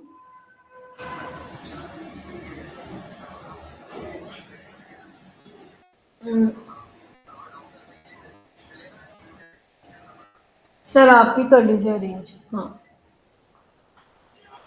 हाँ बिल्कुल है.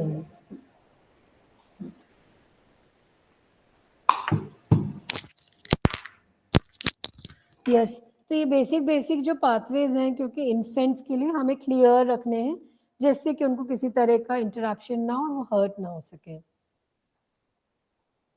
Then protective corners, wet in the dry regions को इंटू जोन्स में हमें करना है.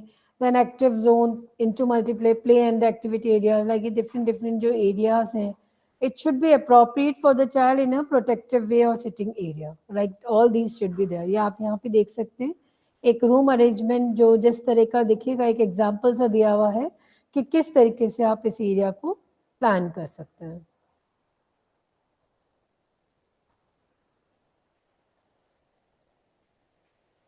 Then child sizing the environment.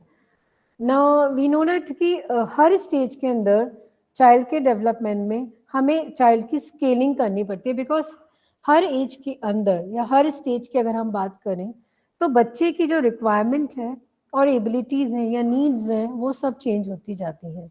So it means that the physical structure आपने डिज़ाइन किया है, उसको प्लेस किया properly so that the children can reach to what they want, explore, can develop interest and वो सब चीज़ें जो हमें चाइल्ड स्केल दी एनवायरनमेंट, यानी कि जितना ज़्यादा चाइल्ड फ्रेंडली एनवायरनमेंट आप बनाएंगे उतना ज़्यादा चाइल्ड अट्रैक्ट होएगा, उतना ज़्यादा चाइल्ड का इंटरेस्ट डेवलप होगा, उतना ज़्यादा वो कंसंट्रेशन रिटेन कर पाएंगे, and that will lead to the play in the children. And finally if they are able to remain at the place then it is going to develop their thinking and the cognition power, which ultimately what we want from them. So the concept of child scaling of the environment is very much important. Okay. So this is all about this. The next is the developmentally appropriate physical environment for the children, for the toddlers. Now we have come to the toddler age. Now here again the requirement gets changed. जैसे कि हमने कहा कि हर stage के लिए, हर developmental stage के लिए age appropriate हमें एनवायरनमेंट देना है. So this is the toddler age. जो रिक्वायरमेंट आपने उनके लिए दी है इन्फेंट्स के लिए, वो आप टॉडलर के लिए नहीं रख सकते. उनके लिए हमें डिफरेंट रिक्वायरमेंट्स देखनी पड़ेगी, because now the characteristics of this age are different than the infants age. Now this is the age where the child has full of curiosity and they want to explore everything whatever they have, and they have a energy which is limitless, so they can play for a longer time, they can explore the things for a longer time. So why not, if they have this characteristic, we should give a lot of things to them to explore themselves. Okay, then next now here it is a time when, अभी तक हम देख रहे थे कि infant जो है वो सॉलिटरी प्ले में इन्वॉल्व होता है, उसको कोई मतलब नहीं है कि दूसरा क्या कर रहा है. बट अब इस एज के अंदर हम देखते हैं कि बच्चा जो है धीरे धीरे दूसरा क्या कर रहा है उसमें भी इंटरेस्ट लेने लग जाता है. एंड हम they are not much concerned about what others are doing, but still they are little interested into what the others are doing and what I am doing. So this is again an important part in them. Then at this age they have a very short attention span, and they because we say that they have an energy which is limitless, and they can spend a longer hours in playing. But again we have to change their activities so that वो एक चीज से दूसरी जगह उन्हें ले जाएं, जिससे कि वो अपनी एनर्जी को फुली यूटिलाइज कर सके. Then it is very much important for these children of the toddler age कि हम उनको ये सिखाएं the sense of autonomy and the personal will. यानी कि आपको मैंने बताया था कि हम इस एज के अंदर जनरली, एक second,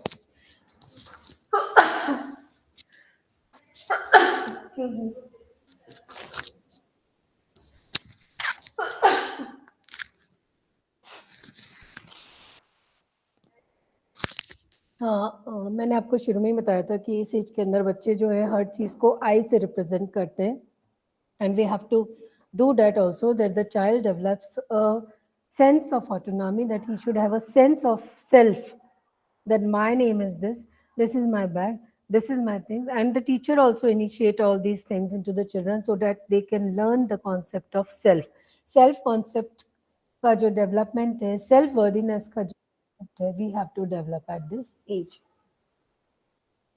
Okay. Then next is the indoor space requirement for the toddlers. Then mini centers are required, small workplaces are required where the 2 or more children can work together on certain small things or project, so that they can use their own creativity. Like यहाँ पे जैसे for example यहाँ दे रखा है scribbling corner. कुछ बच्चे scribbling corner में busy हैं, कुछ बच्चे books पढ़ने में busy हैं, कुछ बच्चे जो है suppose we can involve them into the arts. There are certain periods where we can ask the children to do whatever they want to do. So we can make the corners and can ask them to do whatever they want to do, to inculcate and support the creativity into the children and the finer motor skills into them. Role play, symbolic plays के through वो सीखते हैं, movement area, cozy corner. So all these things we can provide them. Now next, again furniture for the toddlers. It should be low, it should be sturdy, it should be, some stools can also be put into them. Chairs from the tables and the place, baskets, cards with interesting objects on the table to catch the attention on the move. The toddler can be kept up. Then buckets, basket, little to restore some, help them to restore the order, so that कुछ चीजें जैसे कि खेलने के बाद दोबारा से बच्चे उसके अंदर रख दें, इस तरह की कुछ चीजें आप रख दें. शेल्फ्स रख दें, टॉय शेल्फ्स रख दें जो ओपन हो, लो हाइट के हो, जो बच्चे इजीली ले लें. लाइक इस तरह छोटे छोटे क्यूबिकल्स बना दें बच्चों के लिए, और जिससे कि वो हाइड एंड सीक गेम खेलना चाहे तो खेल लें, कुछ sing corners, all these things should be can be made available for the toddlers. Then health and safety is another safety. इस एज के अंदर बच्चे जो है because of the curiosity, so we have to take care of the safety plugs. We have to put the safety plugs on the electric point so that the child जो है किसी भी तरीके से अपना फिंगर उन प्लग्स तक उनका हाथ ना पहुंच सके. इलेक्ट्रिक कॉर्ड्स को उनसे दूर रखें. शार्क इक्विपमेंट से दूर. We have to keep on checking the furniture all the time कि बच्चे किसी भी तरह उन इक्विपमेंट्स, कोई नेल्स वगैरह बाहर निकला हुआ ना हो जिससे कि उन्हें किसी तरह का हार्म पहुंच जाए. ठीक है. Then again the floor plan for the toddlers. आप देखेंगे कि हमने इन्फेंट के लिए अलग तरीके से फ्लोर प्लान डिसाइड किया था. यहाँ पे हमने रूम को डिवाइड किया है wet region and into the dry region. Here you can see the active area, quiet area, then the cozy area. These are the dry regions are made. These are the feeding area, sand area, art area, water. So all these areas, there's a requirement of the water. These are the areas where there is no requirement of the water, and so as the activities are conducted into two different regions. कुछ हम wet में कर रहे हैं, कुछ हम dry में कर रहे हैं. देन लोकेशन हम पहले भी देख चुके हैं कि कभी भी कोई भी एक्टिविटी सेंटर का जो लोकेशन है, it should not be in the middle of the classroom. It should be a little away from the noisy place so that the child can focus. Excuse me ma'am, ये जो room arrangement में toddler का जो room का colour दिया हुआ है, ये उनके रूम के हिसाब से कलर डिफाइन किया हुआ है या फिर ऐसे ही कलर दिया हुआ है? नहीं, ये तो ऐसे ही कलर किया हुआ है, रूम के हिसाब से नहीं है. आई मीन एज के हिसाब से नहीं है. They have just shown the areas over here. Like blue indicates the peace. So in that way you can just sense it. Otherwise ऐसा कोई स्पेसिफिकली नहीं यहाँ पे इन्होंने कलर नहीं आपको दिया है कि ऐसे ही करना है. Okay ma'am, thank you ma'am. Here you can again see these zones. Active zone, quiet zone and the messy zone. हम देखते हैं as the name indicates, अगर मैं quiet zone में बैठी हूँ तो मुझे बिल्कुल आवाज़ नहीं चाहिए. मैं activity zone में देखी हूँ तो मुझे कुछ ऐसी एरिया चाहिए जहाँ पे कि मैं actively play कर सकूँ, and there should be a more space where I can move around. And if I am into the messy zone where जहाँ पे कलर के साथ खेल रही हूँ या जहाँ मैं मिट्टी में हूँ या मैं पानी है जहाँ पे मुझे बार बार हाथ धोने पड़ रहे हैं, डायपरिंग एरिया, तो ऐसा जोन को हम मैसी जोन कहते हैं. But all these zones are there into a school, but again it depends upon what और how much space do you have in a school. Now there are certain things which are there, like toddlers can feed themselves, spoons, वो ये basic चीज़ें हैं जो हमें उनके लिए available रखनी चाहिए.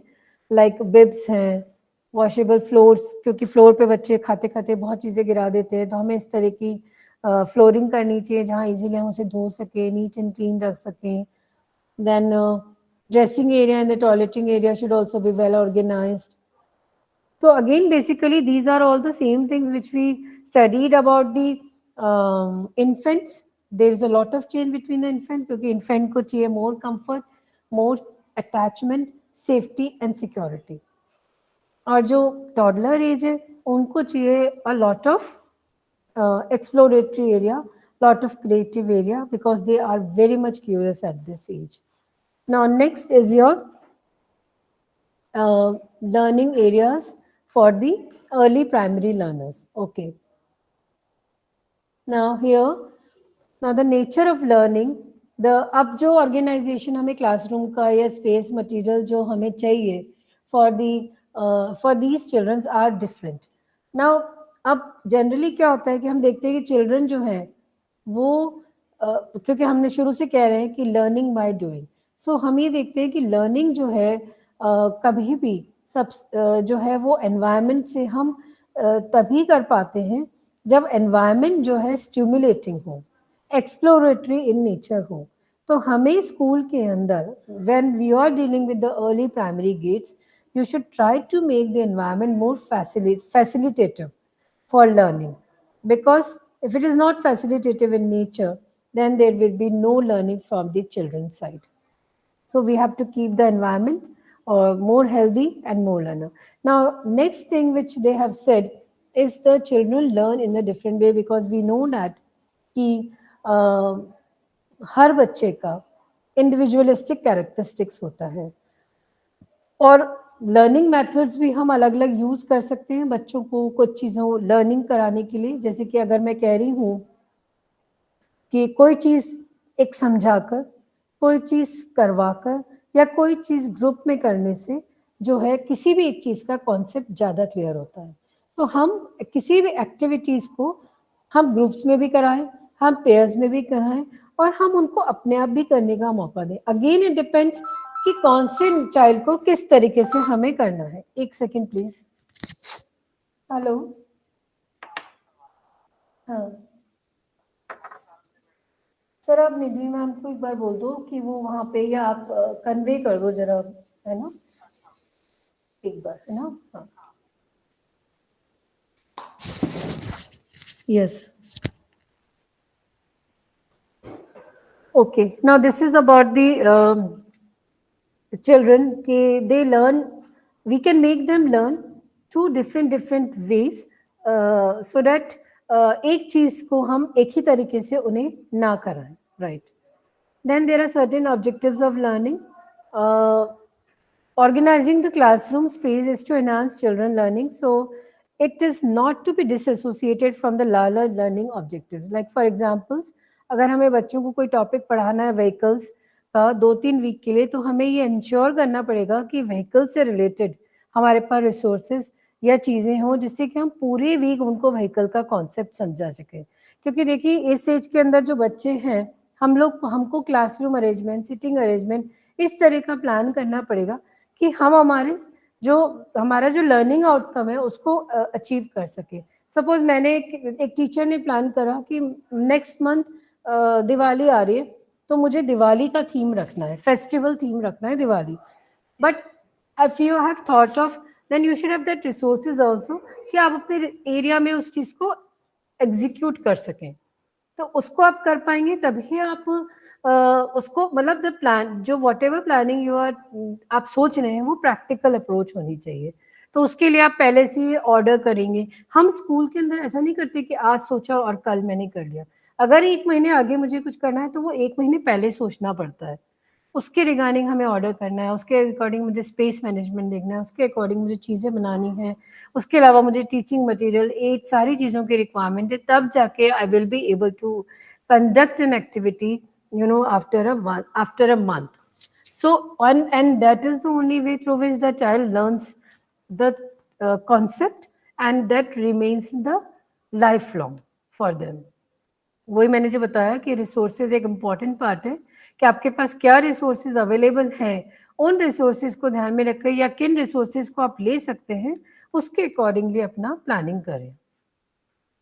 Now creating a learning oriented space, again इसके अंदर हम लर्निंग ओरिएंटेड स्पेस की बात करते हैं तो हम ये कहते हैं कि हमें ऐसी कैसा एनवायरनमेंट चाहिए जहाँ पर कि हम चाइल्ड को they can maximum make use of the actual objects and the actual things, जो कि वो खुद एक्सप्लोर कर सके। और टीचर जो है एक किसी भी चैप्टर को डिफरेंट मैथडोलॉजी, डिफरेंट मेथड्स के साथ में बच्चों को वो चीज़ें उन्हें लर्न कराए जिससे कि वो रिमेन रहे।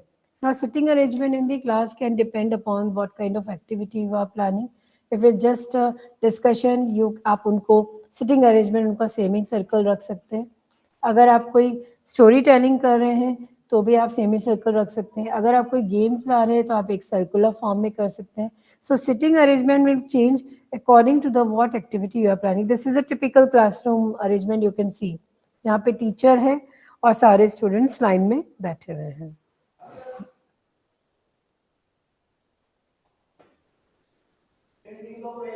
Okay, this is about all these in general. हाँ, ये तो हम एक ट्रेडिशनल क्लासरूम सिटिंग जो मैंने अभी आपको दिखाया वो है, लेकिन आजकल आप स्कूल्स में जाकर अगर देखेंगे this traditional system is not there, because this traditional system says that कि रोज आओ, बैठो, काम करो, पढ़ो और चले जाओ. Now that is why the concept of activity learning, activity centers have come up into the school. कि जब हमें कुछ concept learn करना है through the blackboard, this is the method we can use. And if there is something which is to be done by यानी ऐसी कोई चीज़ जो मुझे करके सीखनी है, तो उसके लिए मुझे अपना सिटिंग अरेंजमेंट या क्लासरूम अरेंजमेंट थोड़ा डिफरेंट रखना पड़ेगा, या मुझे अपना रूम डिफरेंट करना पड़ेगा. इसीलिए आपने शुरू में अगर आपने देखा, हमने कहा था कि room furniture should be flexible enough to change. It should not always be the same. Like here you can see that. आप यहाँ पे देखिए, उसी रूम को ऑल्टरनेट वेज में अगर हम अरेंज करें, तो सपोज मैंने कोई एक ग्रुप 3 की टीम बना दी, फिर मैंने 2 की टीम बना दी, 4 की टीम बना दी, ऐसे अलग अलग टीम वर्क करके भी हम डिवाइड कर सकते हैं. You can see this. So again it depends upon the क्या एक्टिविटी आप करा रहे हैं, क्या कॉन्सेप्ट आपको कराना है, उसके हिसाब से आप ये सिटिंग अरेंजमेंट्स चेंज कर सकते हैं. These are about this. Then learning centers and the display corners for these children. A collection is an assortment of objects of a particular type. Suppose you have the different fabrics, shells, pebbles, stamps, tickets, ये सब चीज़ें अलग अलग हैं. तो learning centres के अंदर आप इन चीज़ों को बच्चों को अपॉर्चुनिटी दे सकते हैं कि वो इन रियल ऑब्जेक्ट्स को टच करके they can explore what these things are. Right. Then collections जो अलग अलग हैं, एक कलेक्शन जो टीचर ने बनाया, एक कलेक्शन जो बच्चे भी लेकर आए, उनमें उन्होंने भी कंट्रीब्यूट करा है. So some kind of these collection centres you can made up. Like vegetable है, जैसे मैंने आपको एक एग्जांपल दिया था कि सपोज मैंने सब बच्चों को कह दिया कि आज अपन एक फ्रूट चाट बनाएंगे, या मैंने कह दिया कि कल अपन एक ये मिक्स वेजिटेबल बनाएंगे, या कल अपन जो है कुछ आप लोग सब अपने अपने घर में एक एक कोई अलग अलग रुपी जो भी आपके घर में है वो लेकर आए, या आप कोई भी एक ट्रांसपोर्ट का कुछ भी व्हीकल लेकर आए. तो इस तरीके से हम जो है उनको कलेक्ट करके डिस्प्ले भी कर सकते हैं. आप एक्चुअल ऑब्जेक्ट्स पे उन बच्चों को ले जा सकते हैं. लाइक सपोज आपने उन्हें जो है क्योंकि they learn all the things through their senses only. जैसे सपोज आपने उन्हें कोई एक पास में रिलायंस स्टोर या कोई आप उन्हें ग्रॉसरी स्टोर ले गए जहाँ पर सारे वेजिटेबल्स हैं, तो वो रियल ऑब्जेक्ट्स को देखकर भी उनकी लर्निंग हो सकती है. देन आप उन्हें नेचर वॉक करा दीजिए, या आप उन्हें जू ले जाइए जहाँ पर they can themselves see the animals over there and can learn the things. Then activity and kits and the instruments can be provided to them in the school. Some books, pictures, photograph, charts, models, all these things. These are the activities which we can use for these level of children. Now, अब ये जो भी काम इन्होंने किया है इसके through, इसको हम कहाँ पे डिस्प्ले करें? So in the school, we can you put it on the bulletin boards. Then कहीं वॉल्स पर हम डिस्प्ले करवा सकते हैं बच्चे के वर्क को, कहीं पे टेबल्स पे हम इनका डिस्प्ले करा सकते हैं, आप चाहे तो इनका कोई एग्जीबिशन भी कर सकते हैं. तो ये सब चीज़ें हैं हम इनके साथ में कर सकते हैं. बिकॉज जो भी डिस्प्ले आप कर रहे हैं उनमें भी कुछ चीज़ें हमें ध्यान में रखनी है कि इट शुड बी बच्चा इजीली अपने आई लेवल पे देख सके, एक्सेसिबल हो, बच्चों को अलग अलग तरह का हो, उसमें डाइवर्सिटी हो, उसमें इंक्लूजन हो, बच्चों की रिलेटेड उससे बच्चों कुछ लर्न कर सके, कुछ नॉलेज, कुछ एक्सपीरियंस उससे रिलेटेड हम हो, as well as the theme based display हो. थीम बेस्ड डिस्प्ले भी आप कर सकते हैं टाइम टू टाइम. जैसे कि सपोज आपने एक मंथ पूरा ट्रांसपोर्ट का थीम रखा है, उससे रिलेटेड जो जो चीज़ें आपने बनाई हैं that you can display over there. Okay, this is all. Now this is the criteria for selecting the material and equipment. क्या वो developmentally appropriate है, क्या वो एक्टिविटी को फोस्टर कर रहा है उनके अंदर, कितने नंबर ऑफ मतलब how many number of each equipment material मुझे ज़रूरत पड़ेगी, या क्या जो मैं इस चीज़ उन्हें सिखा रही हूँ क्या वो कल्चर स्पेसिफिक है, या क्या वॉयलेंस को एग्रीवेट कर रही है, क्या वो बच्चों को सपोर्ट करेगी, क्या बच्चों का इंडिपेंडेंस या उनके अंदर पॉजिटिविटी करेगी. ये सब चीज़ें हमें ध्यान में रखते हुए इक्विपमेंट्स को या एनवायरनमेंट इक्विपमेंट्स को हमें परचेज करके रखना है. Now Next is your using environment as a resource. We can use it like people. आपने देखा होगा कि जनरली हम लोग हमारे घर के आसपास भी अगर हम देखते हैं तो अलग अलग ऑक्यूपेशन, अलग अलग रीजन, अलग अलग एज के लोग दिखते हैं. आप कई बार उनको क्लासरूम के अंदर, जो स्कूल है, स्कूल के अंदर कोई क्लास है, तो आप अलग अलग कल्चर के लोगों को, अलग अलग रिलीजन के लोगों को स्कूल में बुला सकते हैं and ask them to share their experiences with the children, right? So we can use a person or a human being as a resource in the classroom. Then place is another thing which we can use into this, like हम कुछ ऐसी field, ऐसी जगह ले जाएं जहाँ gardens हैं, monuments हैं, शॉपिंग कॉम्प्लेक्स में ले जाइए, मार्केट ले जाइए, कई लोकल एरियाज में ले जाइए जहाँ बच्चे प्लेस को देखकर कुछ लर्न कर सकें. Then objects or resource material can also be used into the school. Like coastal area में suppose आप गए हैं तो coastal area, if it is the school is located into the coastal area, then the beach will provide a lot of material to the children that will find interesting to them. Then these are the things which we can use for these children. Then this is the last topic of this block, block 1, which says that organizing the outdoor environment.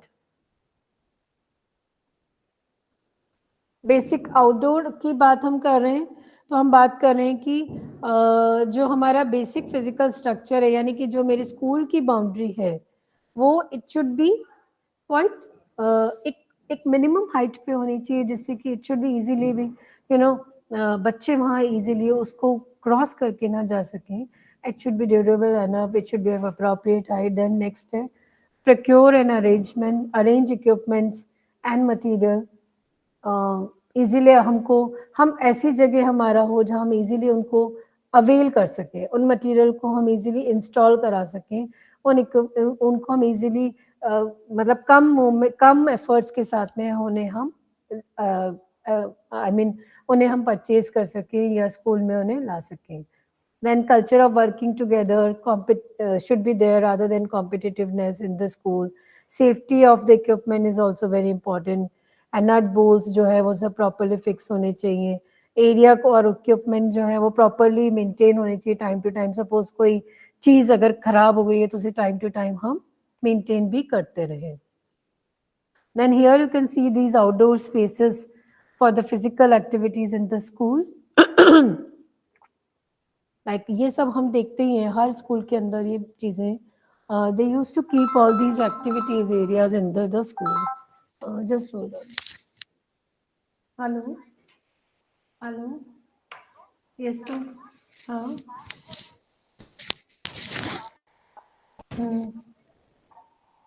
E201. हाँ. हाँ.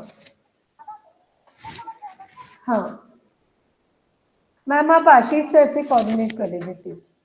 आशीष तांबे.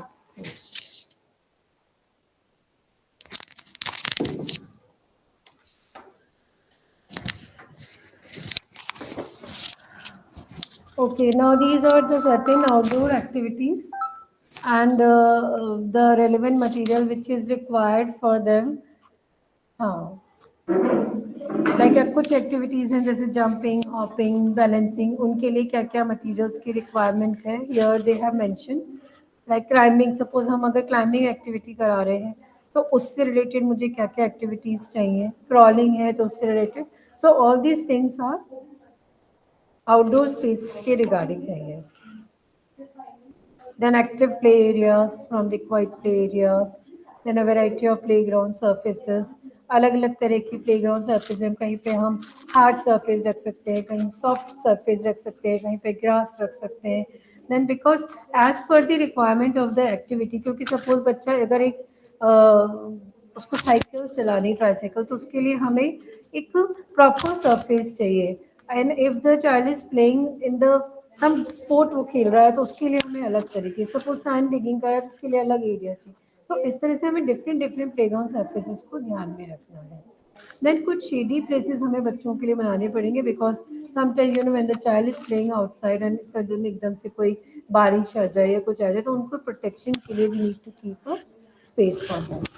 Then open and hidden away areas should also be there. Then easy access to the outdoor play area should also be there.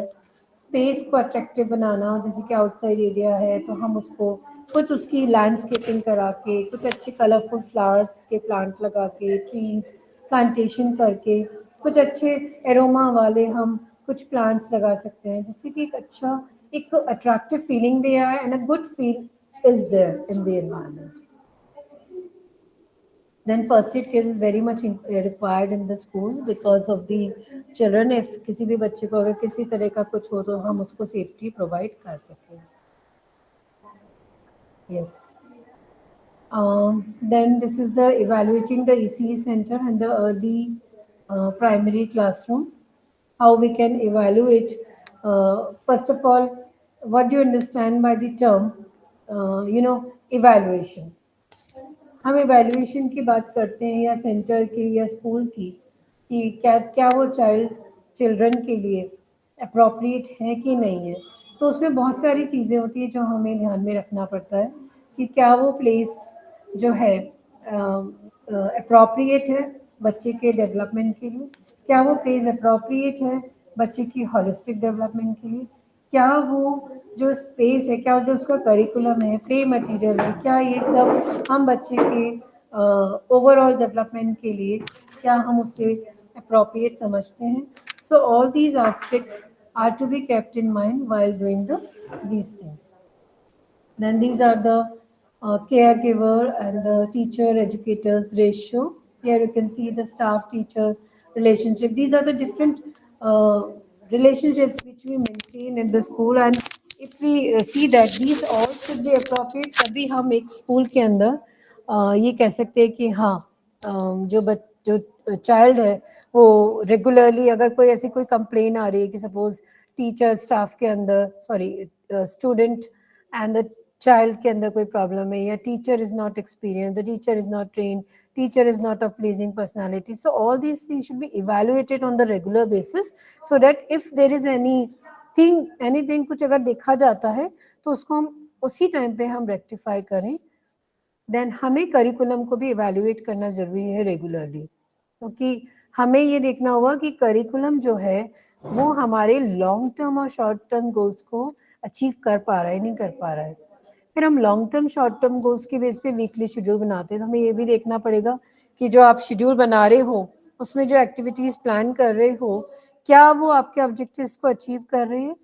Then play activities जो है वो age appropriate है कि नहीं है, क्या इंटरेस्टिंग है कि नहीं है, क्या it is providing some kind of enjoyment to children or not. So all these things are required for the next in the evaluation. Then comes the space, play material and the equipment. In that case it should be evaluated that it is adequate or not. क्या हम उसका maximum utilisation कर सकते हैं नहीं कर सकते, क्या वो सूटेबल है कि नहीं है एक चाइल्ड के लिए. देन कम्स द हाइजीन, हमें हाइजीन और क्लीनलीनेस को लेकर भी इवैल्यूएशन करना चाहिए कि क्या यूटेंसिल्स जो है वो प्रॉपर्ली क्लीन हो रहे नहीं हो रहे, ड्रिंकिंग वाटर सेफ है कि नहीं है, क्या चिल्ड्रन जो है आउटडोर एरिया साफ हो रहा है नहीं हो रहा. देन अटेंडेंस का भी हमें ध्यान रखना चाहिए, वेदर एक child is how many children are coming regularly into the class और नॉट. ठीक है. Then these EC, in order to evaluate the EC center or the early primary grade school, we need to make a detailed observation with respect of each of these 5 aspects. Because I know this, इन चीज़ों का एक record रखना, इन चीज़ों का evaluation करना is not an easy process. But if we make a checklist for the evaluation on the regular basis, तो हम एक देख सकते हैं कि बच्चों का जो एक ओवरऑल डेवलपमेंट है वो हम उसको हम अचीव कर पाएंगे. Now, these all are related with the children and which are related with the facilities which are available there. Then आप staff members का भी for evaluating adults interaction with the children. So here you can see the checklist is being given here, जिसमें कि क्या adults और children के बीच relationship warm है, क्या teacher और रेस्पेक्ट करती है क्या. So this kind of checklists which you can use into the school regularly on the regular basis. आप ये देखिए, ये करिकुलम से रिलेटेड इन्होंने यहाँ चेकलिस्ट दे रखी है. क्या ये अप्रोप्रिएट है कि नहीं है, क्या ये एक्टिविटी स्कूल में ऑर्गेनाइज हो रही है नहीं हो रही है क्लास के अंदर. तो यस और नो विल इंडिकेट यू कि हम कौन सी चीज़ कर रहे हैं और कौन सी नहीं कर रहे हैं. Then accordingly we can evaluate. Then आप ये चेकलिस्ट डेज शेड्यूल को आप देखिए, क्या आज दिन की जो एक्टिविटी है क्या वो पूरी हो रही है नहीं हो रही है, क्या वो जो प्लान किया गया वो एक्चुअल में एक्टिविटी कंडक्ट हो रही है नहीं हो रही है, क्या children those who are engage in, क्या सभी चिल्ड्रन एक्टिविटीज में एंगेज हैं या they are just sitting around, क्या there is a balance between the activities, whether indoor and outdoor activities है कि नहीं है. एक सेकेंड. ठीक है. So all this evaluations are very much required into the school so as to maintain the harmony, so as to maintain the decorum, so as to maintain the discipline and to achieve all the outcomes into the school. I think ये space से regarding है. Then play materials से regarding है ये. Then this is the checklist for cleanliness and hygiene. Okay. ये आप आगे करेंगे. आपका एक प्रोजेक्ट वर्क है इसके अंदर जिसमें आप देखेंगे कि आप लोगों को एक इसी सेंटर को सेलेक्ट करना होगा जिसके अंदर कुछ क्राइटेरिया मेट आउट होने चाहिए. तो अगर वो क्राइटेरिया वो चेकलिस्ट के हिसाब से वो क्राइटेरिया अगर वहाँ फुलफिल हो रहे हैं तो आप उस इसी सेंटर पे अपना प्रोजेक्ट कर सकते हैं. सो दीज ऑल पॉइंट्स जो आपने अभी पढ़े हैं इसके अंदर, these all are going to help you into that.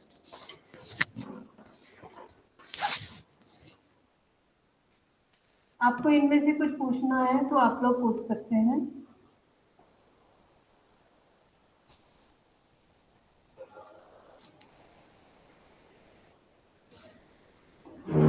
Yes, anyone of you?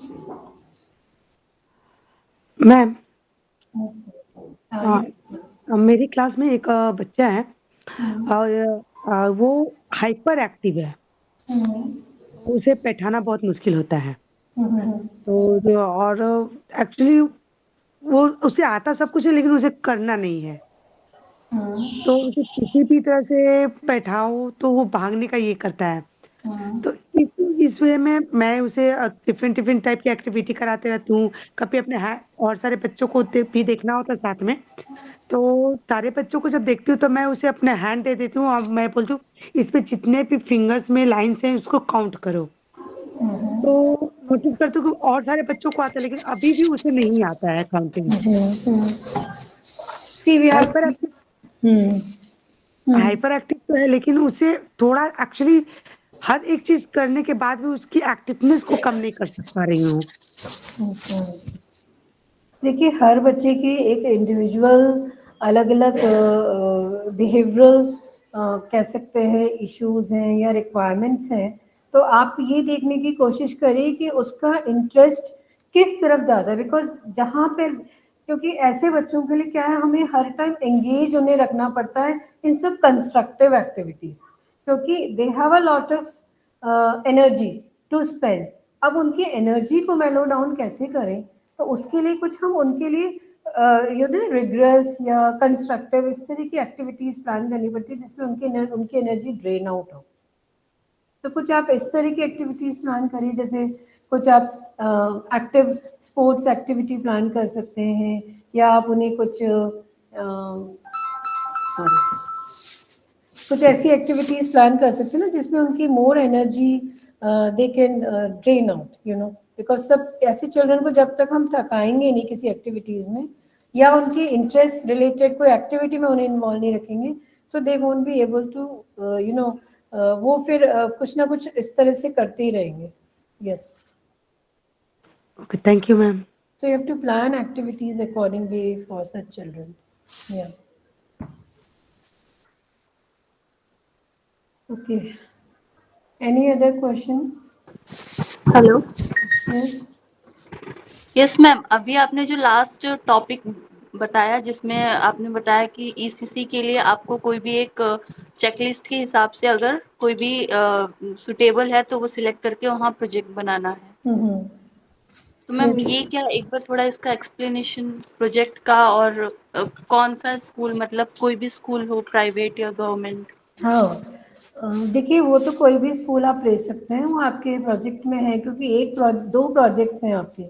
एक प्रोजेक्ट तो आपको करना है प्री स्कूल में, एक प्रोजेक्ट करना है आपको फर्स्ट और सेकेंड क्लास के बच्चों के साथ।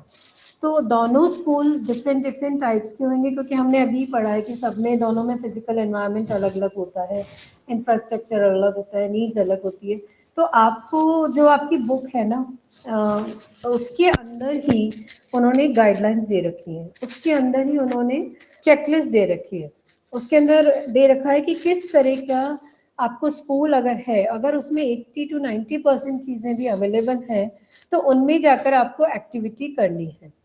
सपोज जैसे कि मैं अभी आपको, खैर आई थिंक उसकी शायद क्लासेस होंगी बाद में, व्हाटएवर, अभी तो हमारा थ्योरी है, बट मैं आपको बहुत शॉर्ट में बता सकती हूँ कि उसके अंदर फिर हम जो है ना, ये जैसे उनमें एक पूरा प्लान देते हैं कि फर्स्ट कुछ डेज में आप ऑब्जर्वेशन करेंगे स्कूल का, 20 डेज में आप एक्टिविटीज करेंगे उन बच्चों के साथ। Daily they have mention the activities, like आज फाइनल प्लान करो, कल ग्रॉस प्लान करो, कल क्रिएटिव प्लान करो, फिर लैंग्वेज। तो डे वाइज थीम नहीं, sorry, the aspect is given, उस एस्पेक्ट के हिसाब से आपको एक्टिविटी प्लान करनी है, फिर स्कूल के अंदर जाना है, फिर उस क्लास के अंदर परफॉर्म करना है, उन एक्टिविटी को करना है, क्योंकि आपको टीचिंग एड्स बनाने पड़ेंगे। कि सपोज मैंने कहा कि मैंने ना एक स्टोरी टेलिंग करना चाहती हूँ फॉर लैंग्वेज डेवलपमेंट, तो उसके लिए आप क्या करेंगे, कोई फ्लैश कार्ड बनाएंगे या आप कोई स्टोरी बुक लेंगे, पपेट थ्योरी क्रिएट करेंगे, कुछ भी, एनीथिंग यू कैन डिसाइड। तो उसके अकॉर्डिंगली फिर आप उसको उस एक्टिविटी को क्लास में परफॉर्म करेंगे। वाइल परफॉर्म करने, मतलब अगर 20 एक्टिविटीज है तो 20 आपको एक्टिविटीज क्लास में करनी है 20 डेज के लिए, और 10 to 15 और 20 minutes what ever the time the activity requires, और फिर उसकी आपको एक रिपोर्ट बनानी है। तो वो आप अपनी प्रोजेक्ट में करोगे, तो that we will explain about it later to you. But जो पॉइंट्स आज हमने पढ़े हैं, all those points will come into use, क्योंकि हम देखना चाह रहे हैं ना होलिस्टिक डेवलपमेंट। तो होलिस्टिक डेवलपमेंट कैसे देखेंगे, ऐसे ही तो देखेंगे। आपने कहा कि मैं तो एक दिन में ना, स्कूल के अंदर आप प्लानिंग कर देखते हैं तो वहाँ पे एक दिन के अंदर कोशिश करी जाती है कि physical, motor, cognitive, social, emotional, language, ये सब एस्पेक्ट से जितना मैक्सिमम हम एक्टिविटीज डेली एक एक प्लान कर सकें, जिससे कि हम बच्चों को जो है उनका होलिस्टिक डेवलपमेंट कर सकें। जैसे सपोज कभी मैंने जो है ऐसे मैंने आज करा, आज मैंने केवल कॉग्निटिव ही कॉग्निटिव करा दिया, तो that is not a good planning. You have to plan all the different activities catering to the different needs of the child, different domains development of the child, right? Theme जरूर आप रखते हो activities का, लेकिन आपको उसको progressive वे में ले जाना होता है रोज डेली एक्टिविटीज को, क्योंकि हमें सारे एरियाज का डेवलपमेंट चाहिए, एक एरिया में नहीं चाहिए बच्चे का, राइट? अच्छा, हमारी जो कल क्लास होगी उसमें अभी हमारे सेकंड थर्ड ब्लॉक्स रह रहे हैं, तो आई would like wrap up those blocks very fast, but I would request you learners कि आप लोग भी थोड़ा सा उस मटेरियल को देख के आएँ, तो हम थोड़ा सा जल्दी से उसको कवर अप कर लेंगे। यस सर, आप कुछ कहना चाह रहे हैं? बस ma'am, thank you very much ma'am. हाँ, बिल्कुल। So any other query of the student regarding this session? If you have any observation for counseling sessions of this program, and you have any feedback, so if no, so thank you very much Professor Nalini ma'am, Thank you sir, for nice elaboration on